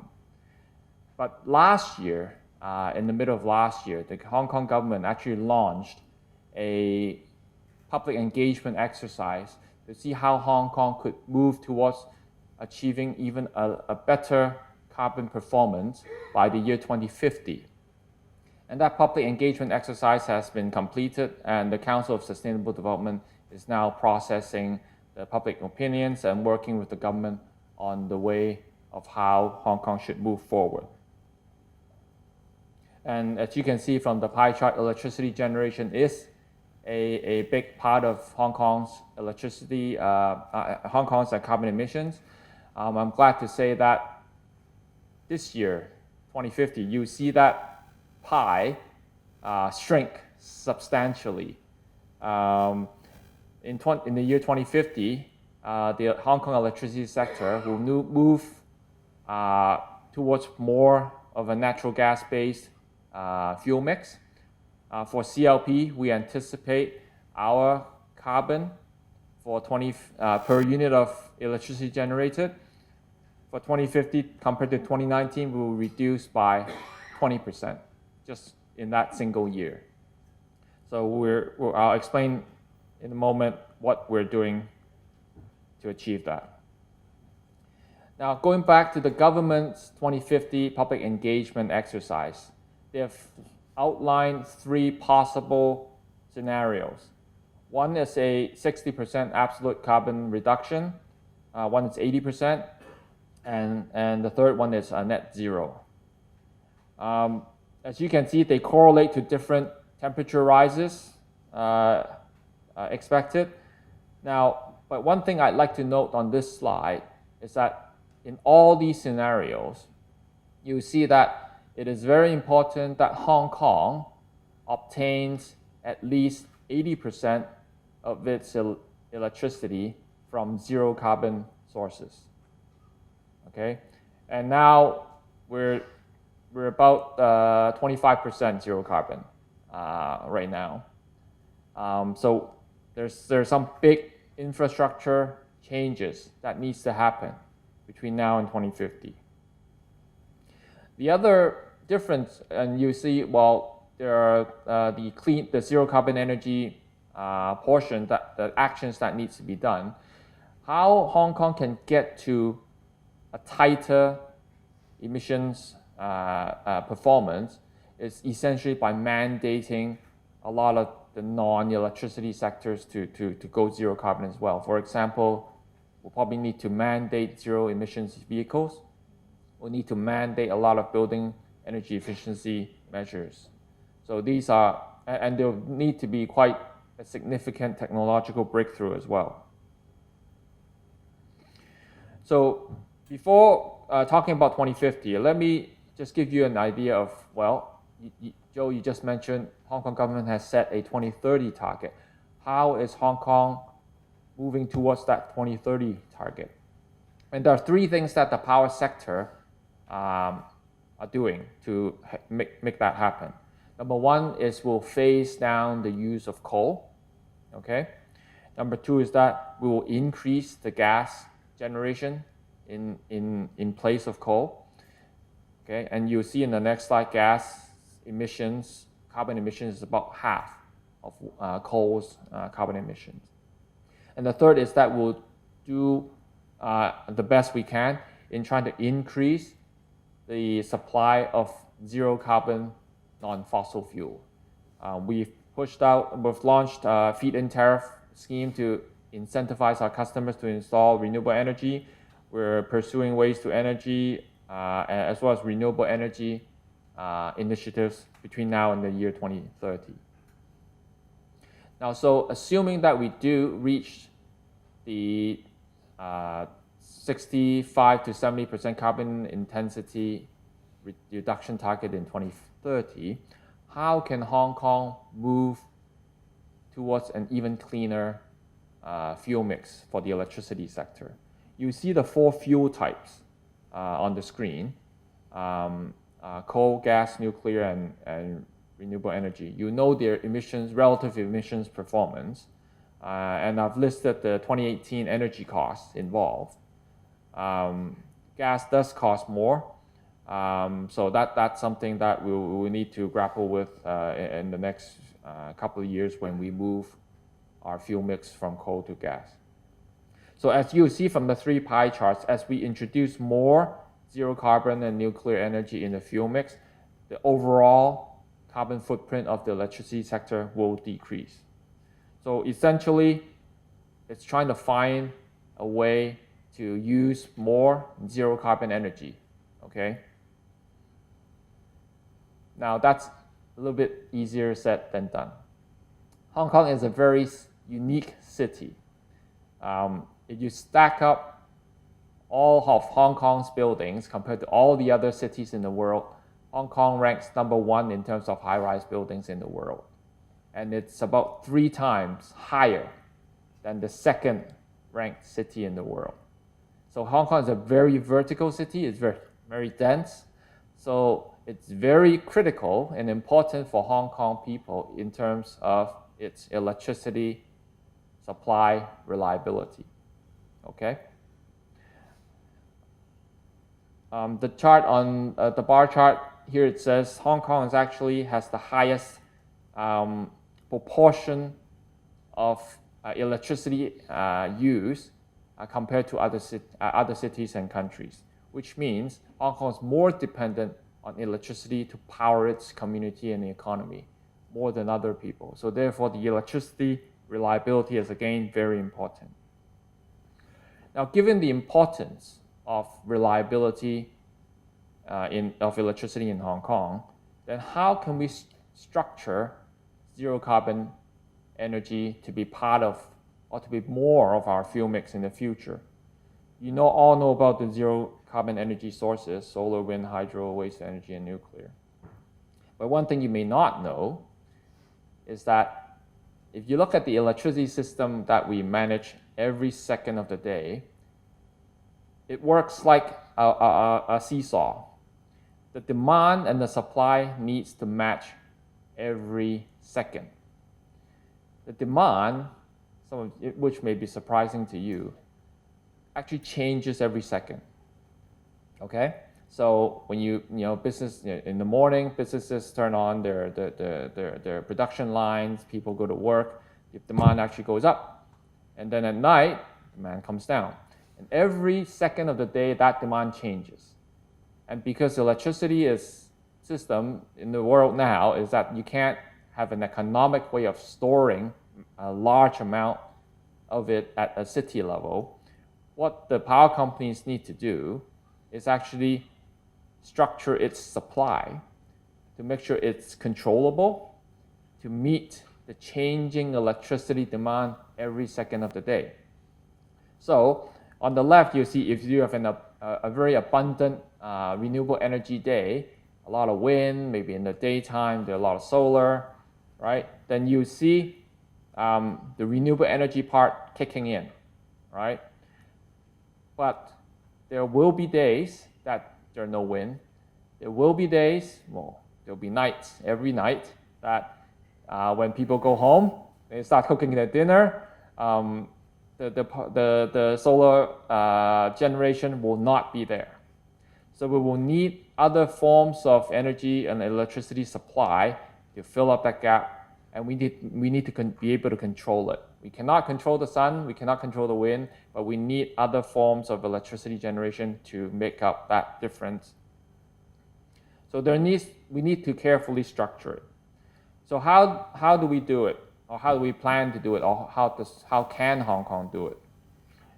Number one is I think we should develop local renewable energy as far as practicable. Yes, land is tight. Yes, the tall buildings, but there are opportunities to do so. So let's try to make the most of it. Since we launched the feed-in tariff program early last year, we've now received 7,000 renewable energy systems applications to be connected to our grid. We're very happy to see that. For the 10 years before that, we've only received 100. And in the space of a year, because of the program we launched, we've incentivized customers, 7,000 of them, to install renewable energy. The second point is that that's not enough, okay? So because Hong Kong land is precious. So there are essentially two main paths that we could take in obtaining massive amounts of zero carbon energy for Hong Kong. Number one is through regional cooperation, i.e. importing electricity from the mainland. Or the second main path is through emerging technologies. Regional cooperation means that we need to build a significant infrastructure to bring in significant amounts of power to Hong Kong from the mainland. We need to identify where those renewable energy or other zero carbon sources are, such as nuclear. Then we need to import that power into Hong Kong. And we need to do it in a way quite carefully to maintain the reliability that Hong Kong people have always been enjoying. It is more difficult when you're trying to source supply from further away. The other main direction is to make use of emerging technologies. There are two emerging technologies that we see could promise a zero carbon future for Hong Kong. Number one is carbon capture and storage. The other one is through the use of green hydrogen. So these are the directions that we consider are feasible, and we'll work with the Hong Kong government and the Hong Kong community to see how we plan our electricity supply system going forward. Now, this next slide is very interesting. For electricity, as you see, for some countries, they've started to do quite a bit in decarbonizing their electricity sector. US is on top and UK is at the bottom right-hand corner. What you see in the blue line, if you look at the UK experience, is that the electricity sector has started to decarbonize a few years ago. And Hong Kong is actually obviously going down that path as well. But what you see is that other sectors, there are barely any carbon reductions. And the important point is this, is that the electricity sector is only one part of the economy. Other sectors also need to play their part. So to the extent that we can push transportation and other production industries towards a lower carbon process, that's what we need to do. And to the extent that we can decarbonize the electricity sector, we can actually help other sectors decarbonize if they switch to use low carbon electricity as well. My second final slide is that switching the fuel can also help the marine sector to reduce carbon. I don't know if you know, if you put LNG as a fuel in the marine sector, it will not only eliminate sulfur dioxide and particulate matters emissions, it will virtually eliminate NOx as well. But in terms of carbon emissions at the point of combustion, if you use LNG, it's 28% lower carbon. And combined with other fuel efficiencies, which measures which the industry is also looking at, we're hopeful that the marine sector, we're hopeful to help the marine sector decarbonize and achieve its 2030 and 2050 targets. So therefore, I hope that you'll be glad to hear me say that Hong Kong will have its offshore LNG receiving terminal by the end of 2021. Okay, that's by the end of next year. And we hope to use that terminal because once you have a receiving terminal in Hong Kong, we can bring natural gas from all over the world to Hong Kong. And we can also have the opportunity to use that facility to help the marine sector and serve as a fuel source as well. So that would also help the marine sector decarbonize. So I know I've overrun my time allotted, but CLP is taking concrete actions in terms of phasing out coal, making more investments in natural gas generation and zero carbon generation in Hong Kong. And we hope to also use our experience and share it with all other sectors to help them decarbonize as well. Thank you very much.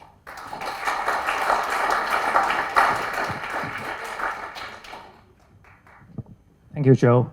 Now, I think it's fair to say that we very often, hear from the power sector, including CLP and Hong Kong Electric, about their decarbonization strategy. And in Joe's one of your last slides, you mentioned the marine sector.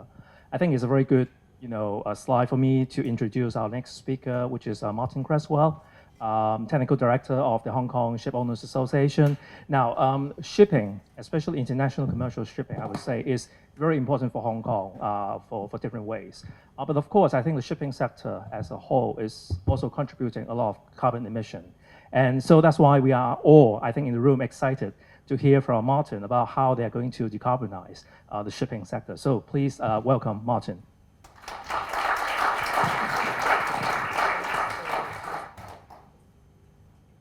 All right, okay, thank you. Good morning. Well, I'm going to try and tell you a little bit about how we're going to decarbonize shipping the next sort of 10, 15 minutes. So, this one's it, okay. Oh, sorry. Okay, just a couple of facts initially. Shipping, there's 65,000 ships in the world, over 500 GRT. Those are basically internationally trading ships. Fossil fuel consumption is 260 million tons, which produces about 800 million tons of CO2. It's about 2.7% of global CO2 emissions. And shipping, like airlines, is outside the Paris Agreement. So what's the real worry is that if nothing is done to shipping, and shipping is tracking GDP, and it's done so in the last 50 years very well, it could actually become 15% of the global emissions by 2050, which is pretty frightening. As far as Hong Kong is concerned, shipping's direct contribution is about 1.6 of GDP, but actually the indirect contribution is actually much higher because actually Hong Kong is a very major shipping center.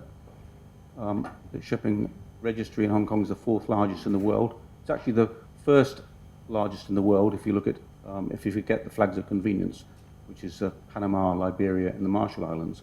So 2,600 ships under the flag, and so we are a very significant shipping center.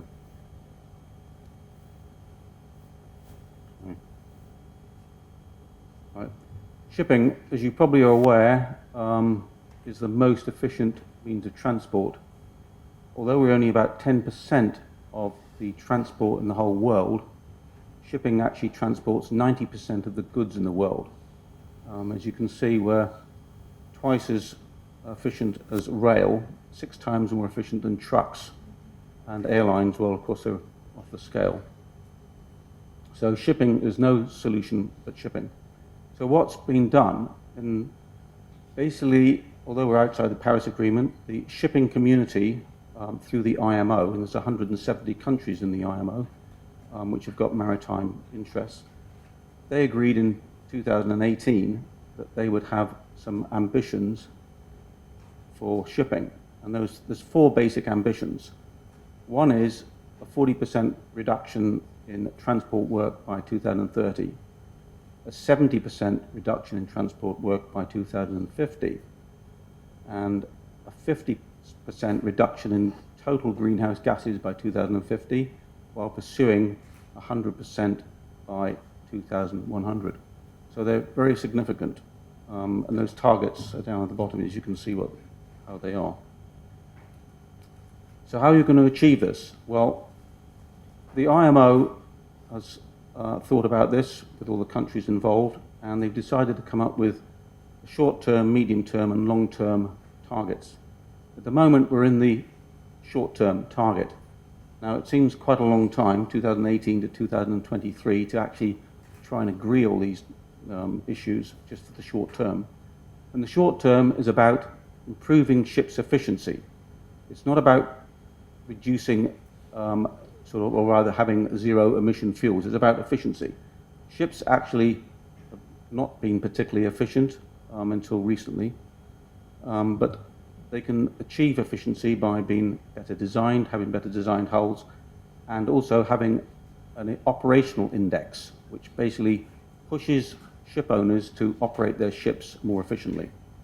And in addition to this, just very recently, the ship owners associations in the world, and we're talking about basically almost 90 or 100% of the world's ship owners around the world through their various NGOs, for instance, the International Chamber of Shipping, BIMCO, Intertanko, Intertargo, CLEAR, which is the cruise liner organizations.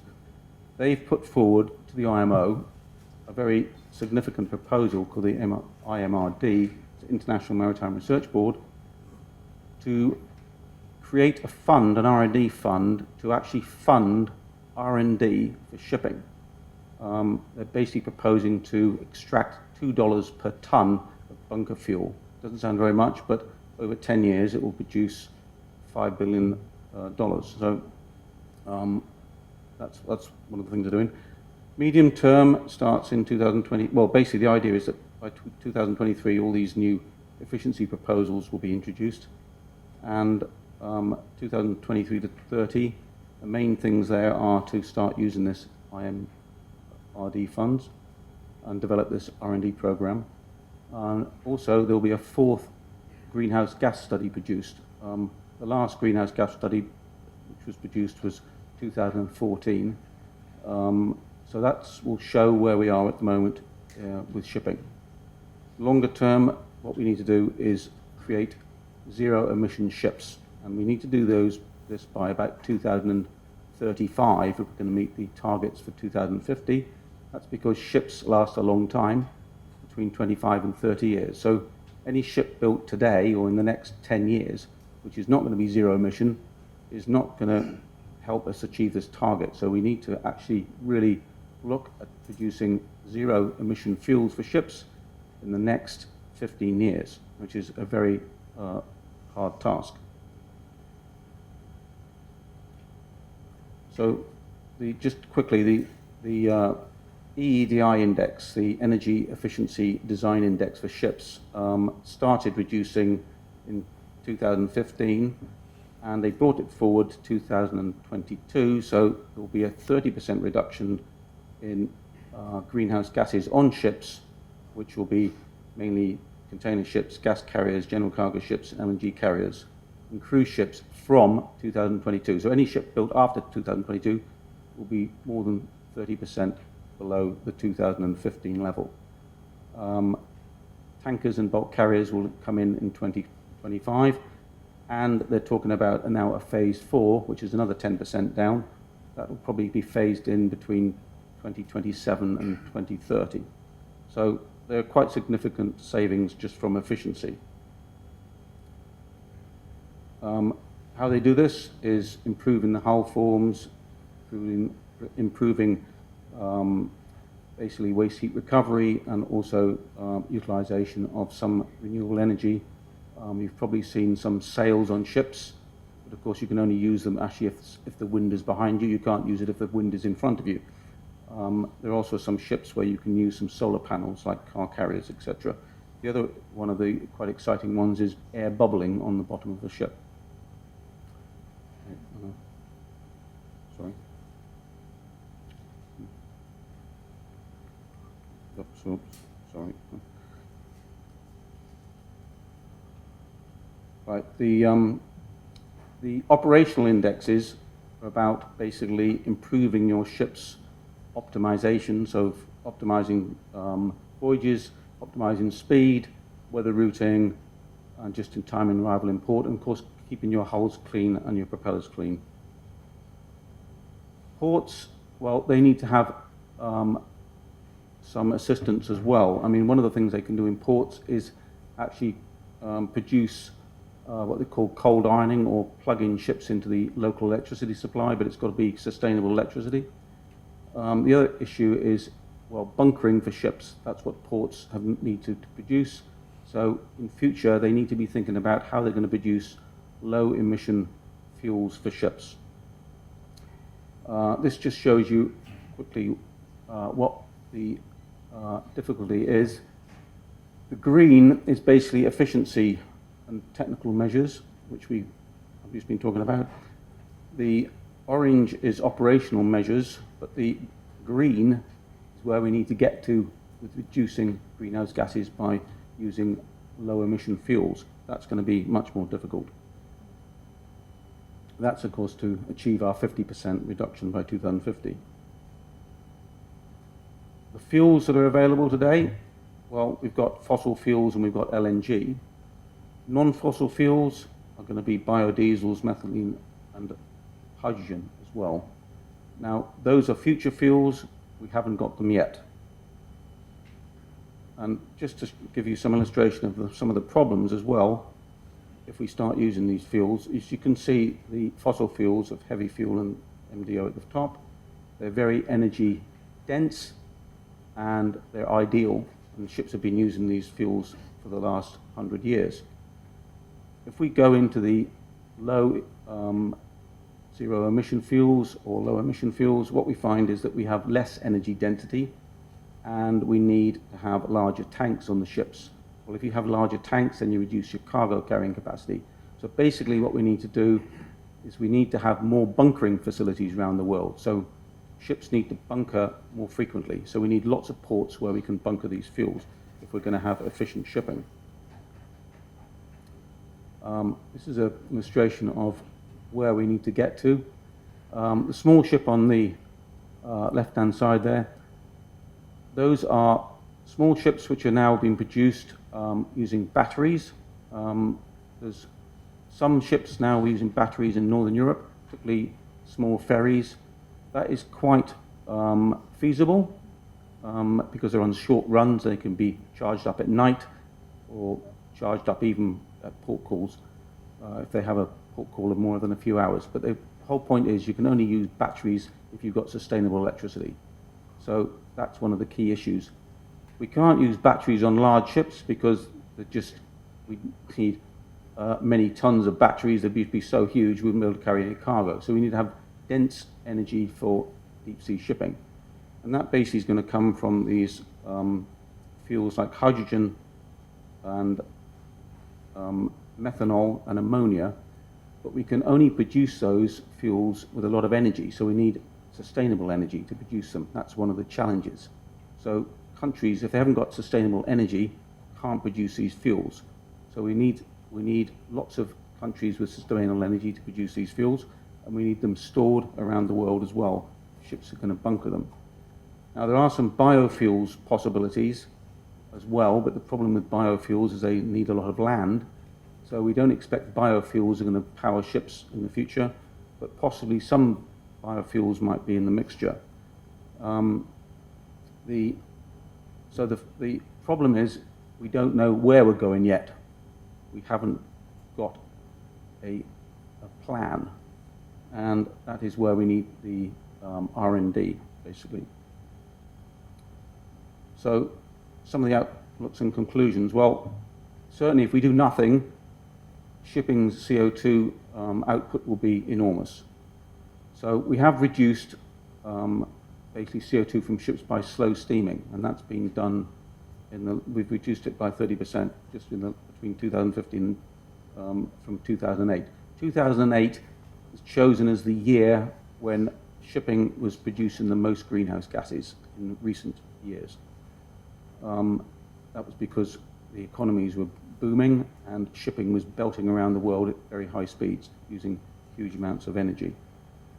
So what we also need is lots of smart digital communications between ships and ports. We need to have ships arriving in ports so they don't have to wait, they can go slow, etc. So there's needs lots of work on that. And of course we need these zero carbon ship designs by 2035 if we're going to meet this target of 2050, which is very difficult. So there's obviously no obvious fuel choice at the moment. There's lots of alternative fuels we know about, but we haven't got there yet. So the other issue is we need regulation. We need international regulation. Now the IMO has basically been producing international regulation for shipping, but unfortunately we've also had unilateral regulation, so that EU have jumped in a few places. The US has jumped in, and we don't want lots of unilateral regulations coming around because this will make things very difficult. So what we need to do is concentrate on the IMO producing international regulations, and we have a level playing field. And if we have a level playing field, everybody's got to follow it, and then we can get finance behind it because everybody is in the same boat.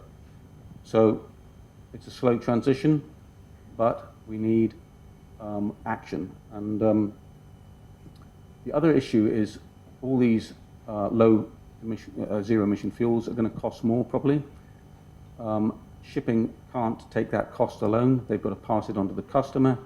So it needs the world economy to recognize that if we're going to transport 90% of the world's goods around the world, it's going to cost more money. Customers are going to have to pay for it. So that's a bit. I'm sorry I've run over a bit. Anyway, thank you very much. Thank you.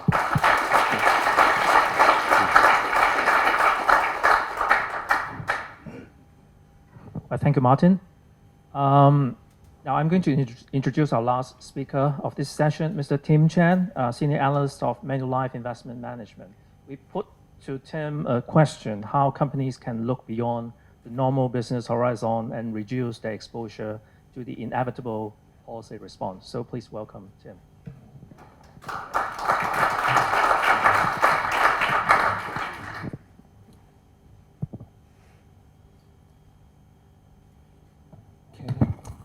Good morning, everyone. My name is Tim Chan from Manulife Investment Management.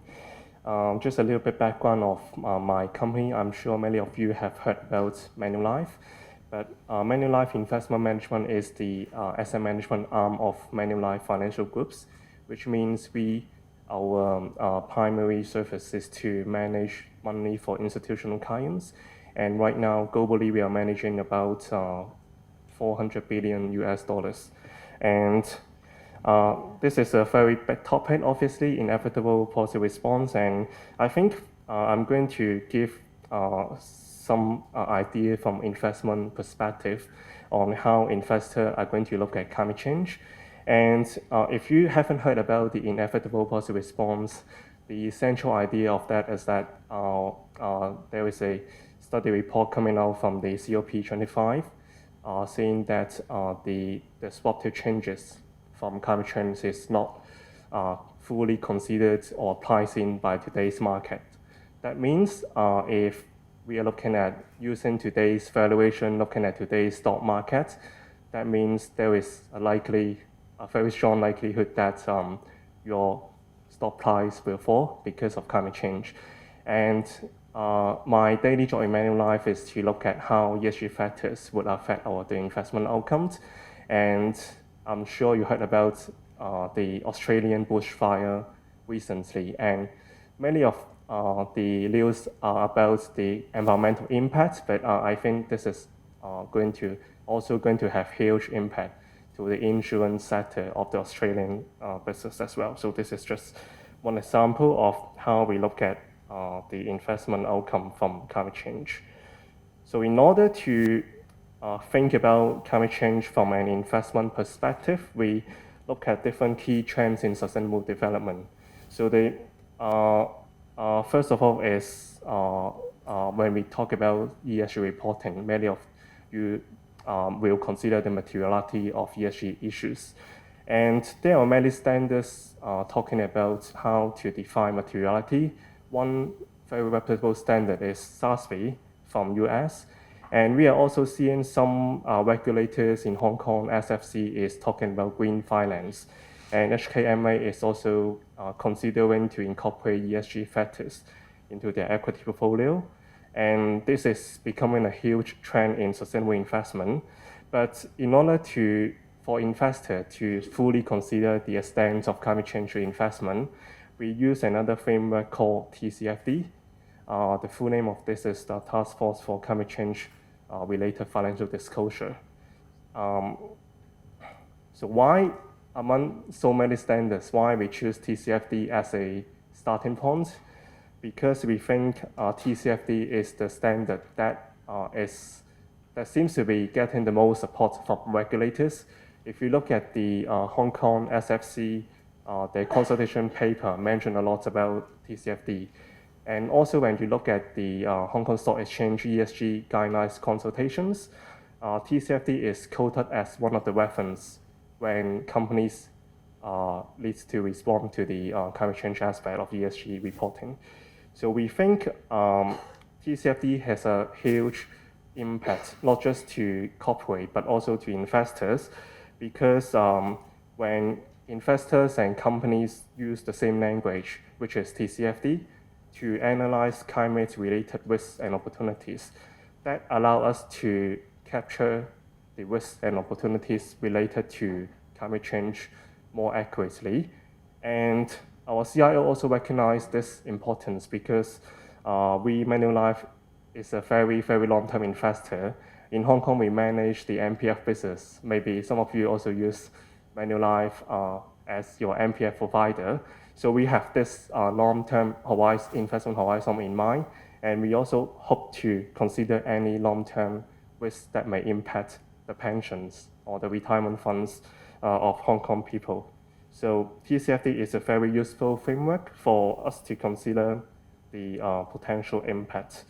So there are lots of science assumptions behind TCFD, but the general concept is that we use financial modeling to capture the physical impacts that arise from climate change, and that may include typhoon, flooding, or even unusual weather pattern that may affect the financial performance of companies.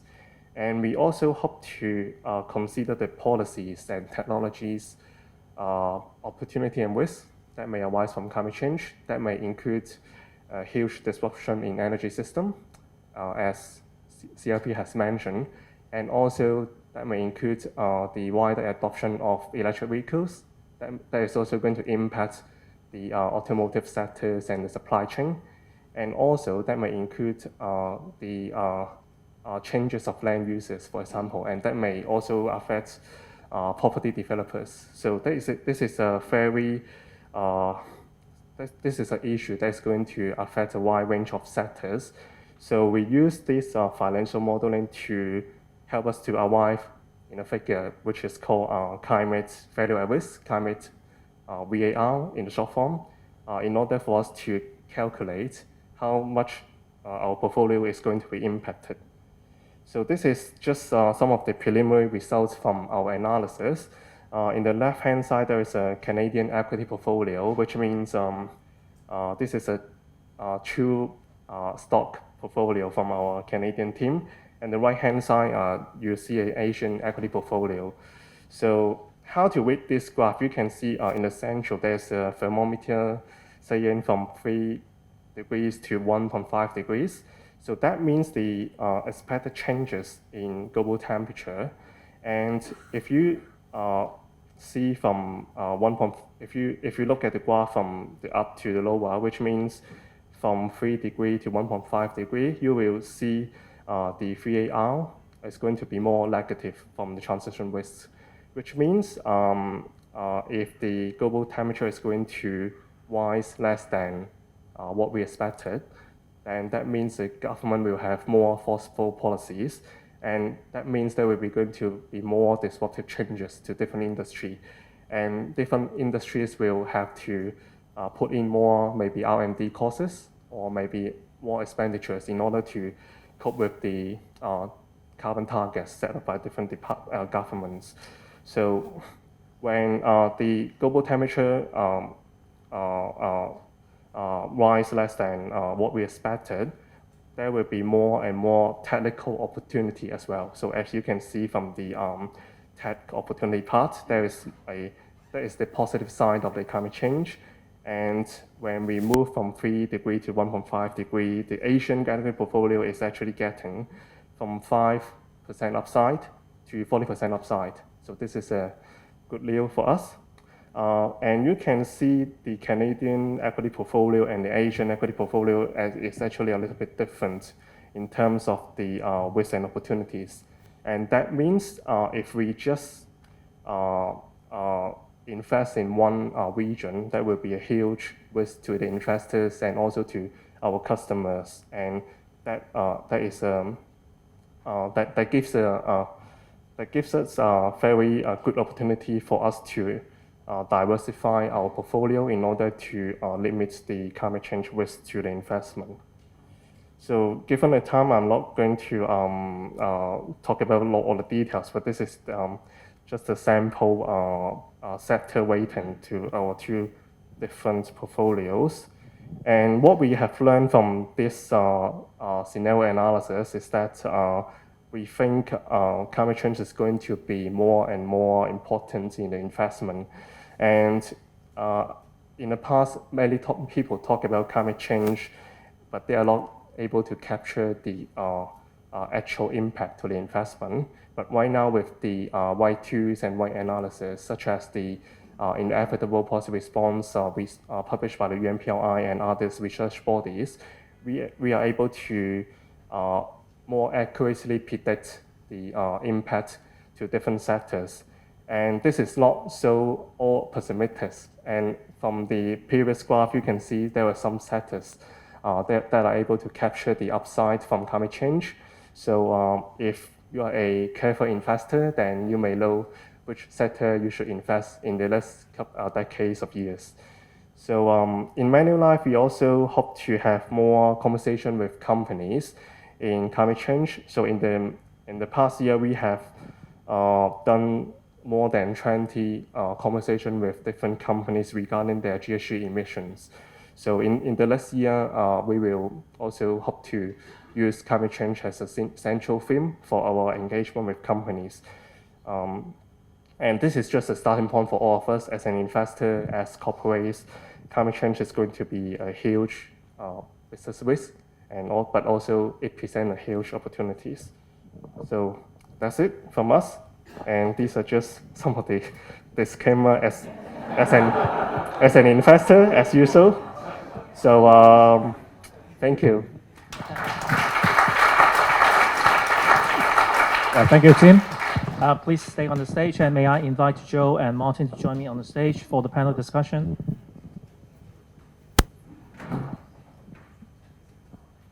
Yep. Please grab a seat. Now, okay, I think we are doing okay with time. I want to make sure that we've got a chance for the floor to ask some questions. But thank you, first of all, for your presentations. I think the reason why we have this panel is we acknowledge the importance of the business taking action.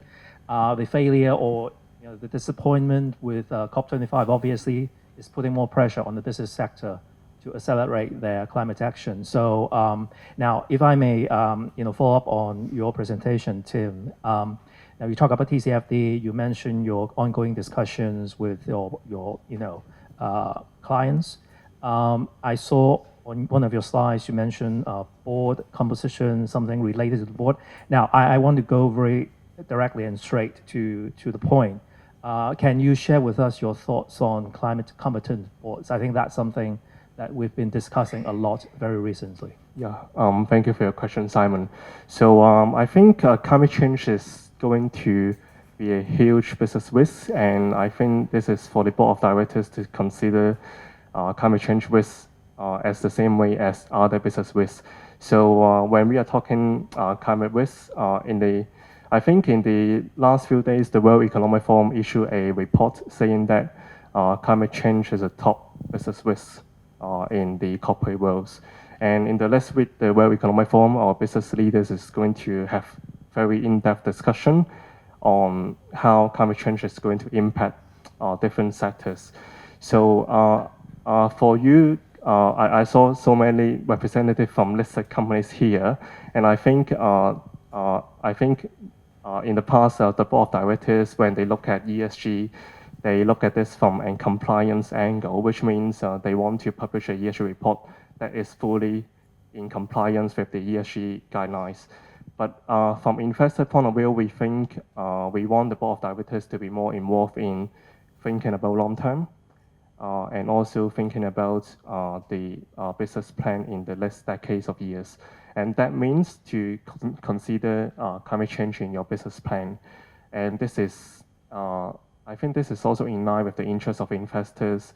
The board of directors have the duty to think about the long-term business plan, and the investors, such as Manulife, and I know so many investors are also having similar discussion with companies to engage the board of directors and to ask them to set targets and ask them to set up a dedicated responsibilities in order to manage the climate change risks.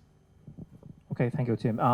Joe, maybe it's unfair to put the same questions to you, but I'm just interested to ask, within CLP, are you having a similar conversation about, the board and how they can support, climate action? And, maybe can you share a little bit?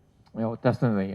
It's not an unfair question. It is it's part of our business. And for those of you who may not know, the CLP Group Board of Directors actually has a committee dedicated on sustainability issues, which includes climate change. So the board members are very acutely aware of climate change, the risks involved, and driving the company as to which direction it should go in managing and actually helping to be part of the solution to climate change. Okay, Joe. I'd like to continue to ask you another question now that you've shared with us the vision, the plan with CLP. How challenging it is to actually get it delivered, given we are facing changing situation all the time, and even by sticking to what you've listed out in your plan, it is still not straightforward to get it done. So can you shed a few lights in that direction? Thank you, Simon, for that question. If you're asking me to talk about the challenges, I could be going on for 2 hours. So, but just to give you a glimpse of what we're talking about, as you know, the electricity infrastructure, it's involves a lot of assets and engineering and projects that have been built over the years. We basically need to turn the whole infrastructure setup around, and there needs to be massive investments to go into those to make sure that happens. That's number one. Number two is we need to bring the community along as to which direction we should go, what technology we should use, and there would be different views from everyone. Okay. Thirdly, I think we need to recognize that from the government, not just the Hong Kong government, but from the mainland government, there needs to be some collaboration in order to make some of these happen. If we were to build a big interconnection electricity path to bring zero carbon electricity from the mainland to Hong Kong, you need the land, you need all sorts of different approvals, not just from Hong Kong government, but also from where your sources of zero carbon energy is, all the way through the path to Hong Kong. So it needs a very extensive collaboration and effort from all parts of the community and as well as the government.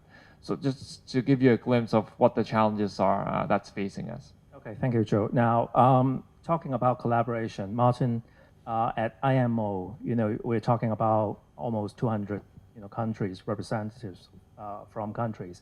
We're talking about state players and non-state players. I'm sure they are very committed to decarbonize, but in reality, with different stakeholders, and how to convene or converge their vision into something real on the ground. So that's my first question. My second question is, IMO actually only take care of international shipping, if I'm correct. What about local or small ships? You talk about ship designs. We have to have, zero carbon ship designs or ships by 2030 or 2035. Now, this is probably about, ocean-going vessels. What about river vessels that we have a lot here in this region, and also local ferries and other local craft? And then, what are the real challenge to get it moving? Because, I mean, we seldom heard about the shipping sectors and how to decarbonize. And today is really a great opportunity to get a glimpse of, what you guys are planning to do and how we can support as a community. So, Martin, please. All right, so a couple of questions. Okay. IMO, well, I suppose you know how the UN works. The IMO is similar. But I think there's one difference slightly at the IMO in that actually the people there are basically shipping. Although there are a lot of environmental civil servants, etc., from various governments, but the basic theme is shipping. And they do have a lot of intersessional meetings between the sort of plenum meetings. Most of this work is going on at what they call the MEPC, which this year they've got first one in April, next one's actually in October, so they've got 2 this year. So a lot of movement goes at the intersessional, and when they come into the plenum, they've already got a plan which they can vote on, and obviously you get a lot of countries, they go into blocks. You've got the advanced countries, for instance. You've got then the Pacific nations, which are islands, which are worried about their future existence if we have sea levels rising. And then we've got other countries which are far away from the mainland. For instance, I mean, Brazil's a major one of these. Chile, Australia, there's countries like this where shipping is important. They've got long distances to go to their destinations for where they're delivering their goods, etc. So you've got all these different blocks. So they do sort of try and get consensus, and they do it through lots of committee meetings, etc. So generally they are moving ahead, and having these commitments, the 4 commitments they've made already, that they have not gone back on them. They keep reiterating them all the time. So although it's a long process, I think they will get there. I think the main thing that shipping people want around the world, they want across the board legislation, so that basically what we call is we have a level playing field. We've just had a very good example of this with what we call the 2020 sulfur switch. Biggest change of fuel in the world ever happened in one day. We went from 3.5% sulfur fuel to 0.5% sulfur fuel over one day on the 1st of January. It's gone pretty well. Okay, there's been a lot of planning around many years of this, but now that we've got a sort of the new system, it's a level playing field around the world. Basically, people are happy with it. Of course, what's happening is they're passing the costs on, the extra costs for the extra fuel costs onto the customers, and this will happen basically with the new sort of future for reducing greenhouse gas emissions. Now, on the sort of country level of rivercraft, etc., each country can do what it's like with its own shipping. But if that shipping then moves to another country, international shipping, if you like, then they've got to follow the international rule. But if you've just got, say, rivercraft shipping in China, or local shipping in, say, Norway or somewhere like this, or the UK, or in Africa, then they can make whatever rules they like, frankly. But to get to improved lower emissions shipping requires quite a lot of investment. Now, Norway actually has been leading a lot of the technological changes for short sea shipping. How have they done that? Well, they've got a fantastic system, the NOx tax. They put a tax on NOx, basically, which has created a fund of many billions, and they're using that money basically to advance low emission shipping. And they poured literally billions into this. So they are leading the world in it. It's quite amazing, actually.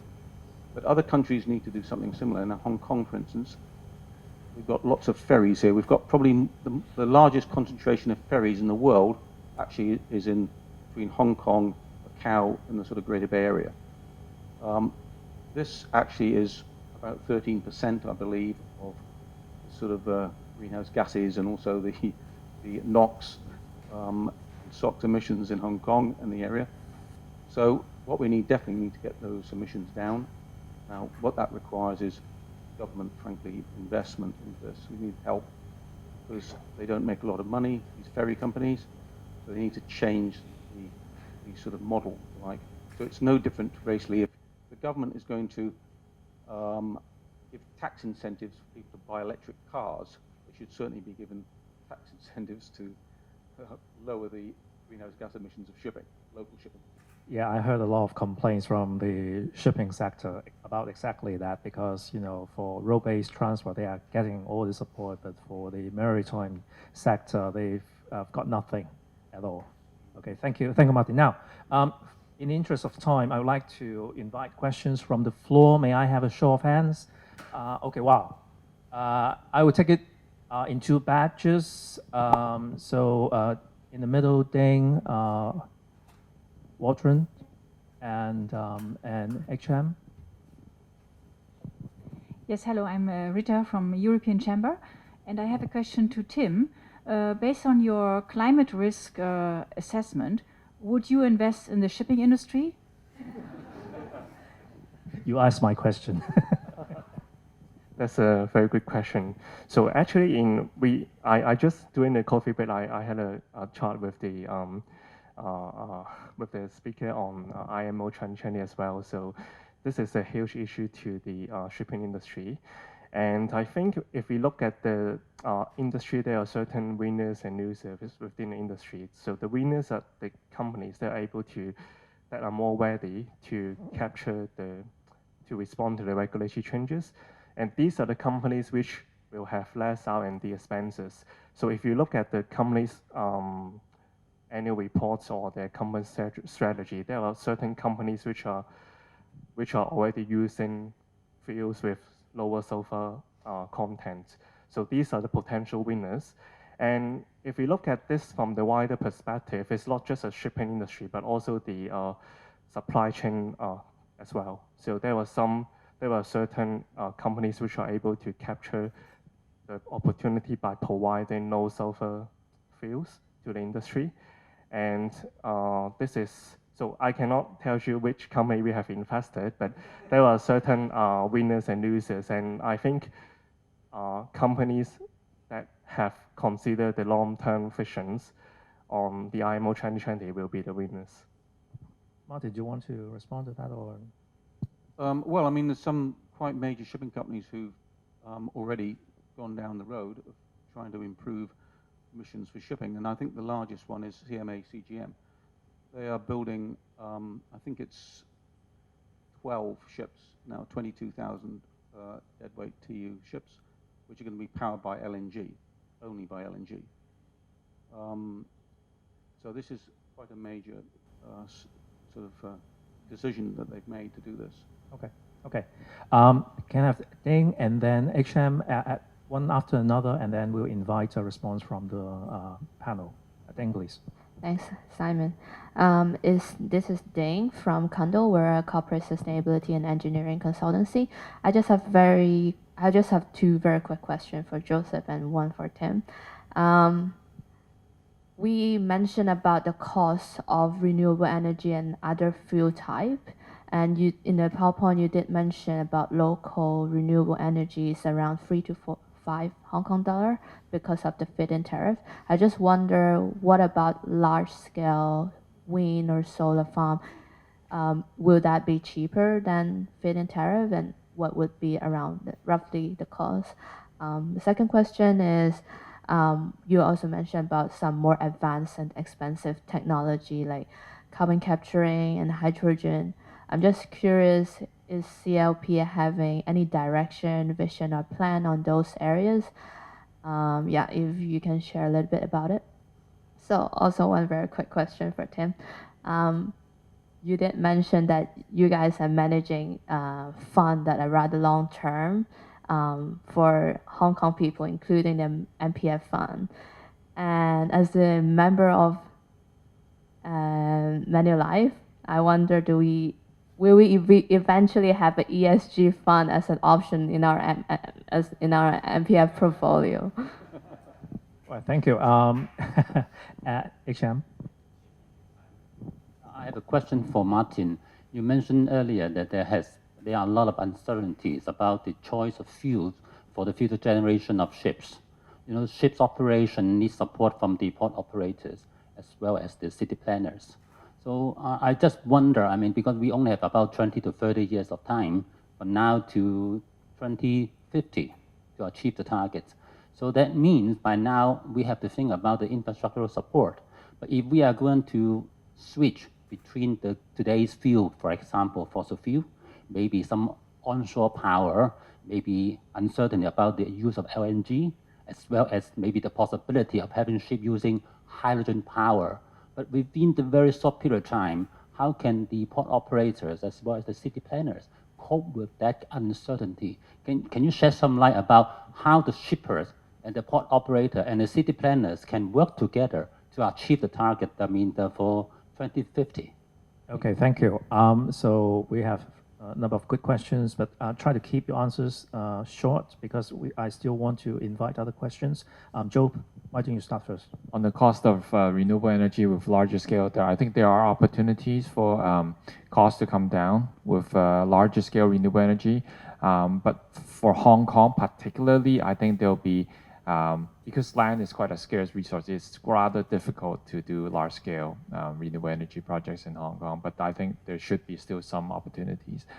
On the outlook for hydrogen versus carbon capture, I'm not a technical expert on that front, but our position is that we want both to be successful, but we would keep monitoring on which would be more have more prominence to become economic and mature for use in a place like Hong Kong. We just have to keep monitoring that trend. Tim? So regarding the MPF ESG version of MPF, I think this is something that has been in discussion actually with the FSDC is having with the MPFA. So, but from Manulife points of view, I think how to define ESG is a big challenge. So some people may think by investing in just renewable energies or other clean sector is a ESG fund.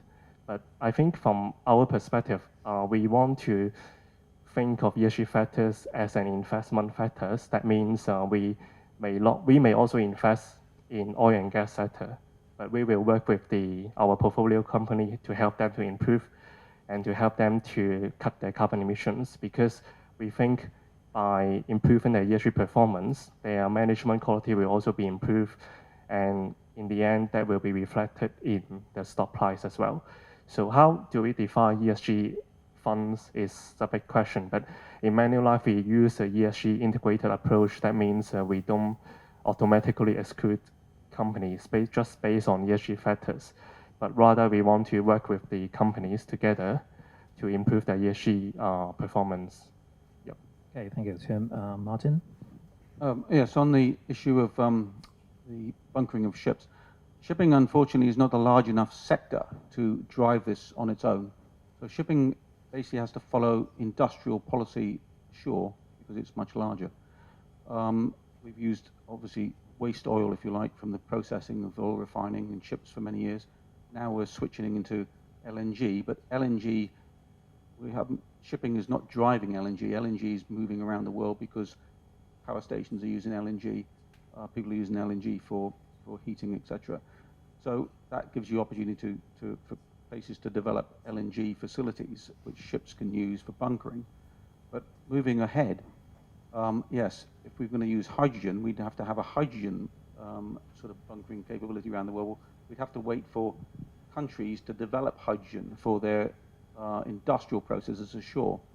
So what we're sort of hoping is that what we'll be able to do is basically sustainably split CO2 and hydrogen to make synthetic fuel, which is basically we can use the same facilities we have now, which are basically all the bunkering systems now. It's just basically the oil becomes from a sustainable process, rather than at the moment come straight out of the ground. So that would enable us to burn, if you like, current fuel that we've got now, but basically is with zero emissions.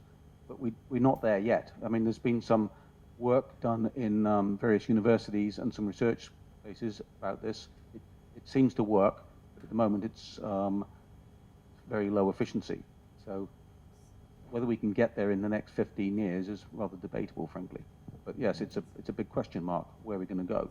This is why we need funding for R&D on shipping, basically to take processes from the industrial process ashore, put them on ships and marinize them. That's what the IMRD funding is going to try and achieve.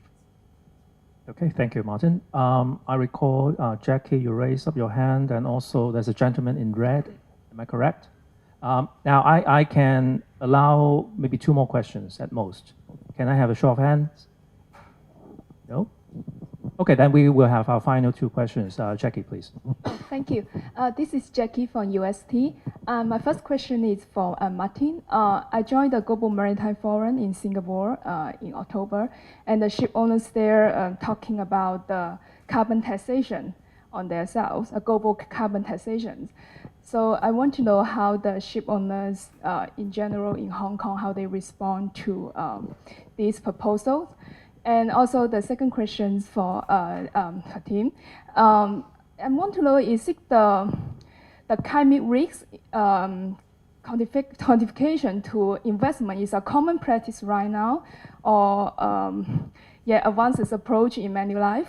And how much the climate risk will be taken into consideration in the decision-making process? Yeah, thank you. Thank you. And the gentleman in red? Thanks, Paul Cow from Gold Associates. A quick question for Joseph. It's an extension of an earlier question. I think in one of your slides, you showed the unit costs versus energy source. And coal was by far the cheapest per unit. And I guess in comparison to gas, it was about 3 times more expensive. Now, the question is, do you foresee that gap closing in time? And if that is not bridged, how do we manage this change? Is it going to be passed to consumer? Is there things that we can do as a community, or where the government can intervene to help bridge that gap and make what our goal is being achievable? Thank you. Okay, thank you. So Martin, Tim, and then Joe. Martin, please. Okay. Well, shipping generally is not very keen on having a carbon price, but the EU actually is moving ahead on this. Problem there is unilateral decision made by the EU. That would not be very good, I don't think. But I think globally, yes, we eventually think there will be a carbon price for shipping. But what we'd like actually at the moment is, if we have a carbon price, is basically the money that's created from it actually is put back into shipping. Basically, it's put back into creating a new fuel, basically lower emission fuels, the whole infrastructure as well, because it will require literally billions, many billions of dollars to basically create all that. So your answer is, well, let's have a universal system across the whole world, which might work, rather than unilateral systems. Okay, Tim? So climate change risk quantification, I think it is, I think in Asia, it is not a very common practices. I think in Europe and US, it is more common than Asia. So, but we have seen an increasing trend of asset managers using more sophisticated methods to capture the climate change risk. And I think also because of the regulatory push from in Hong Kong, SFC is pushing this. In Singapore, MAS is also pushing this. And in all other regions in Asia, mainly a discussion has taken place to discuss about this topic. So I expect there will be more and more investors looking at climate change in a more systematic and quantifiable way. And your other question is how significant is it in our investment process? I think it depends on the investment horizon. So many of our funds are long-term funds, as I have mentioned, but we also have some relatively short-term funds. So, for example, if we are talking about the funds that have investment horizon for like 1 or 2 years, then climate change may not be that important.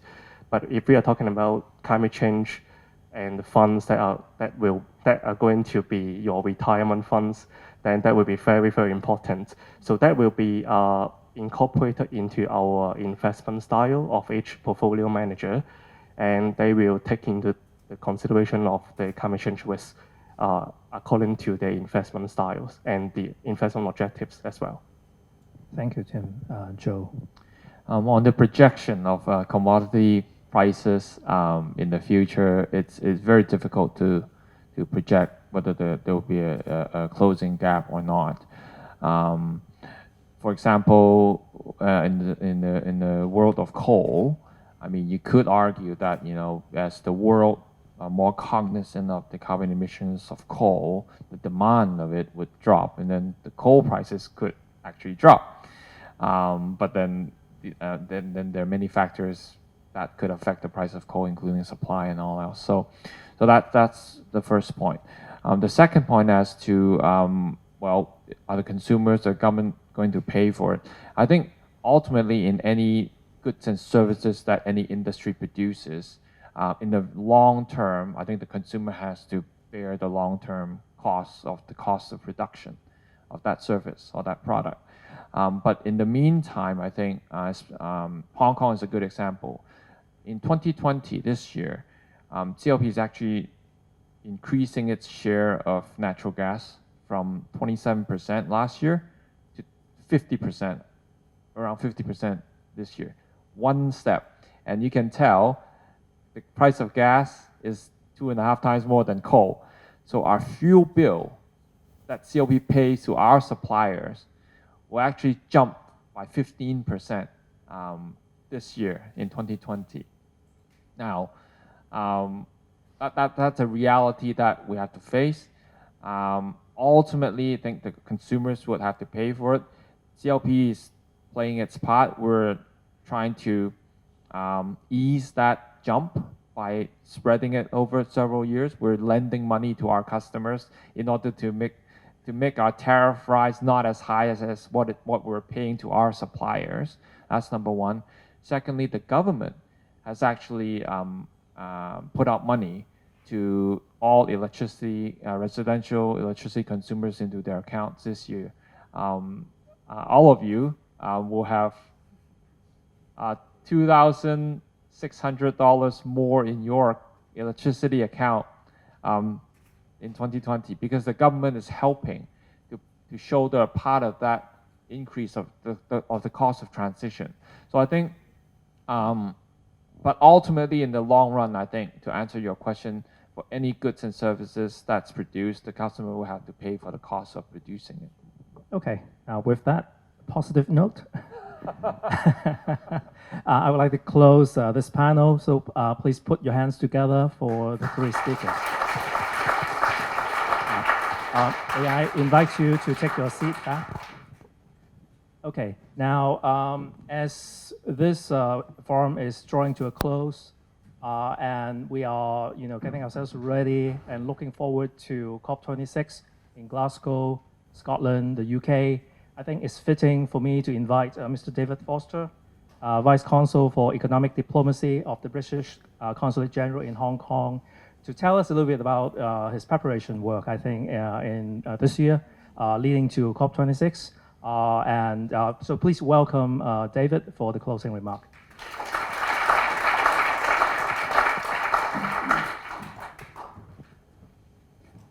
Good afternoon, everyone. Firstly, just to say thank you to Robert and to Simon for inviting me here today to speak a bit about the UK's preparations for COP26. It's been fascinating hearing some reflections on COP25 and hearing about some of the challenges that the UK might face when we're hosting COP26 later this year. So firstly, just COP25. So I think it's clear that COP25 was disappointing. But we shouldn't lose sight of the positives. 197 countries now come together annually to discuss climate change, and even 5 years ago, any such event would likely have been accompanied by media reports that this was all a big conspiracy. And we're not seeing that anymore. What we now see are urgent and amplified calls to action from governments, citizens, cities, and companies.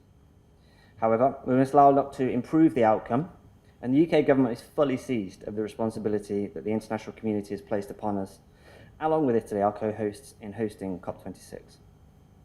So why has the UK received such a vote of confidence from the international community? What is it about our track record that makes us suitable to host such a crucial event? It could be because the UK was the first country to pass a Climate Change Act and set up institutions like the Committee on Climate Change who give us independent advice on the subject. It could be because 400,000 people in the UK are employed in low-carbon jobs sector. To put that into context, that's more than the aerospace sector, for which we're widely known. Or it could be because this summer, last summer now, the UK became the first industrialised nation to put our net zero by 2050 target into law. Now, the official COP26 campaign, I can tell you, will launch in early February, when you'll hear much more about our detailed plans and priorities for the event. But I wanted to give you just a broad overview of our early plans and what the UK is looking to deliver. So we'll be ambitious in the negotiations, make every effort to ensure COP26 is a positive series of discussions. We'll look for improved ambition in countries' nationally determined contributions, and we welcome the news that 114 countries have now committed to lowering their emissions by rethinking their NDCs this year. As Fong said earlier, this doesn't include some key players, but it does represent a 60% increase since September, so we're hopeful that momentum is building. Just on NDCs, so there are some that argue that NDCs are only plans and that it's action that's required. But they are helpful, particularly for investors, in understanding where a country intends to go and what it's committing to.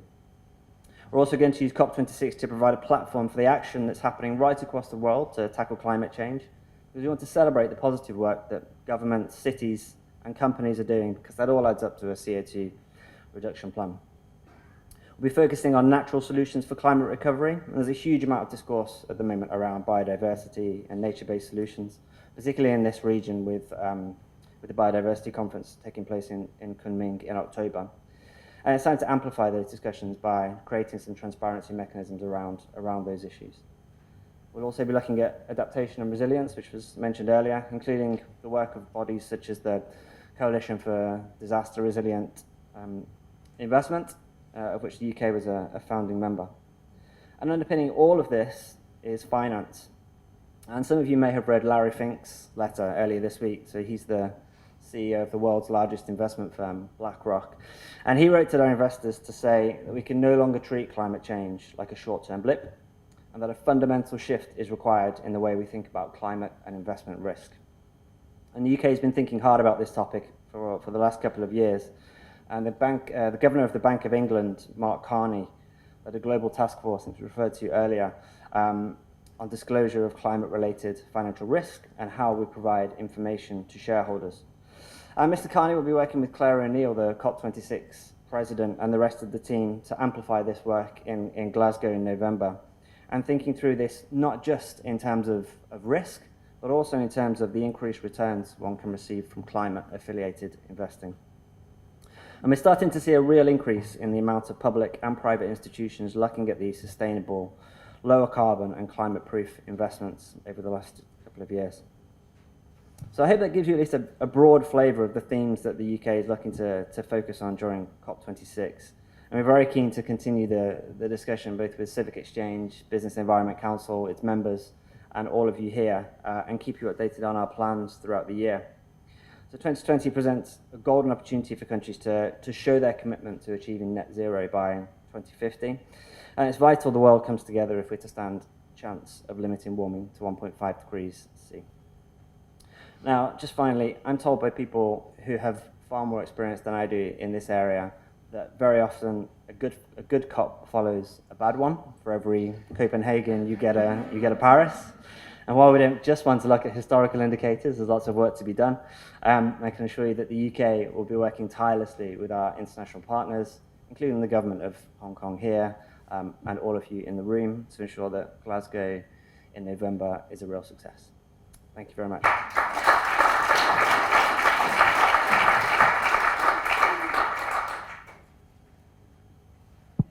Well, actually, I'm not supposed to say anything more, but since you're still sitting, this is the end of the event.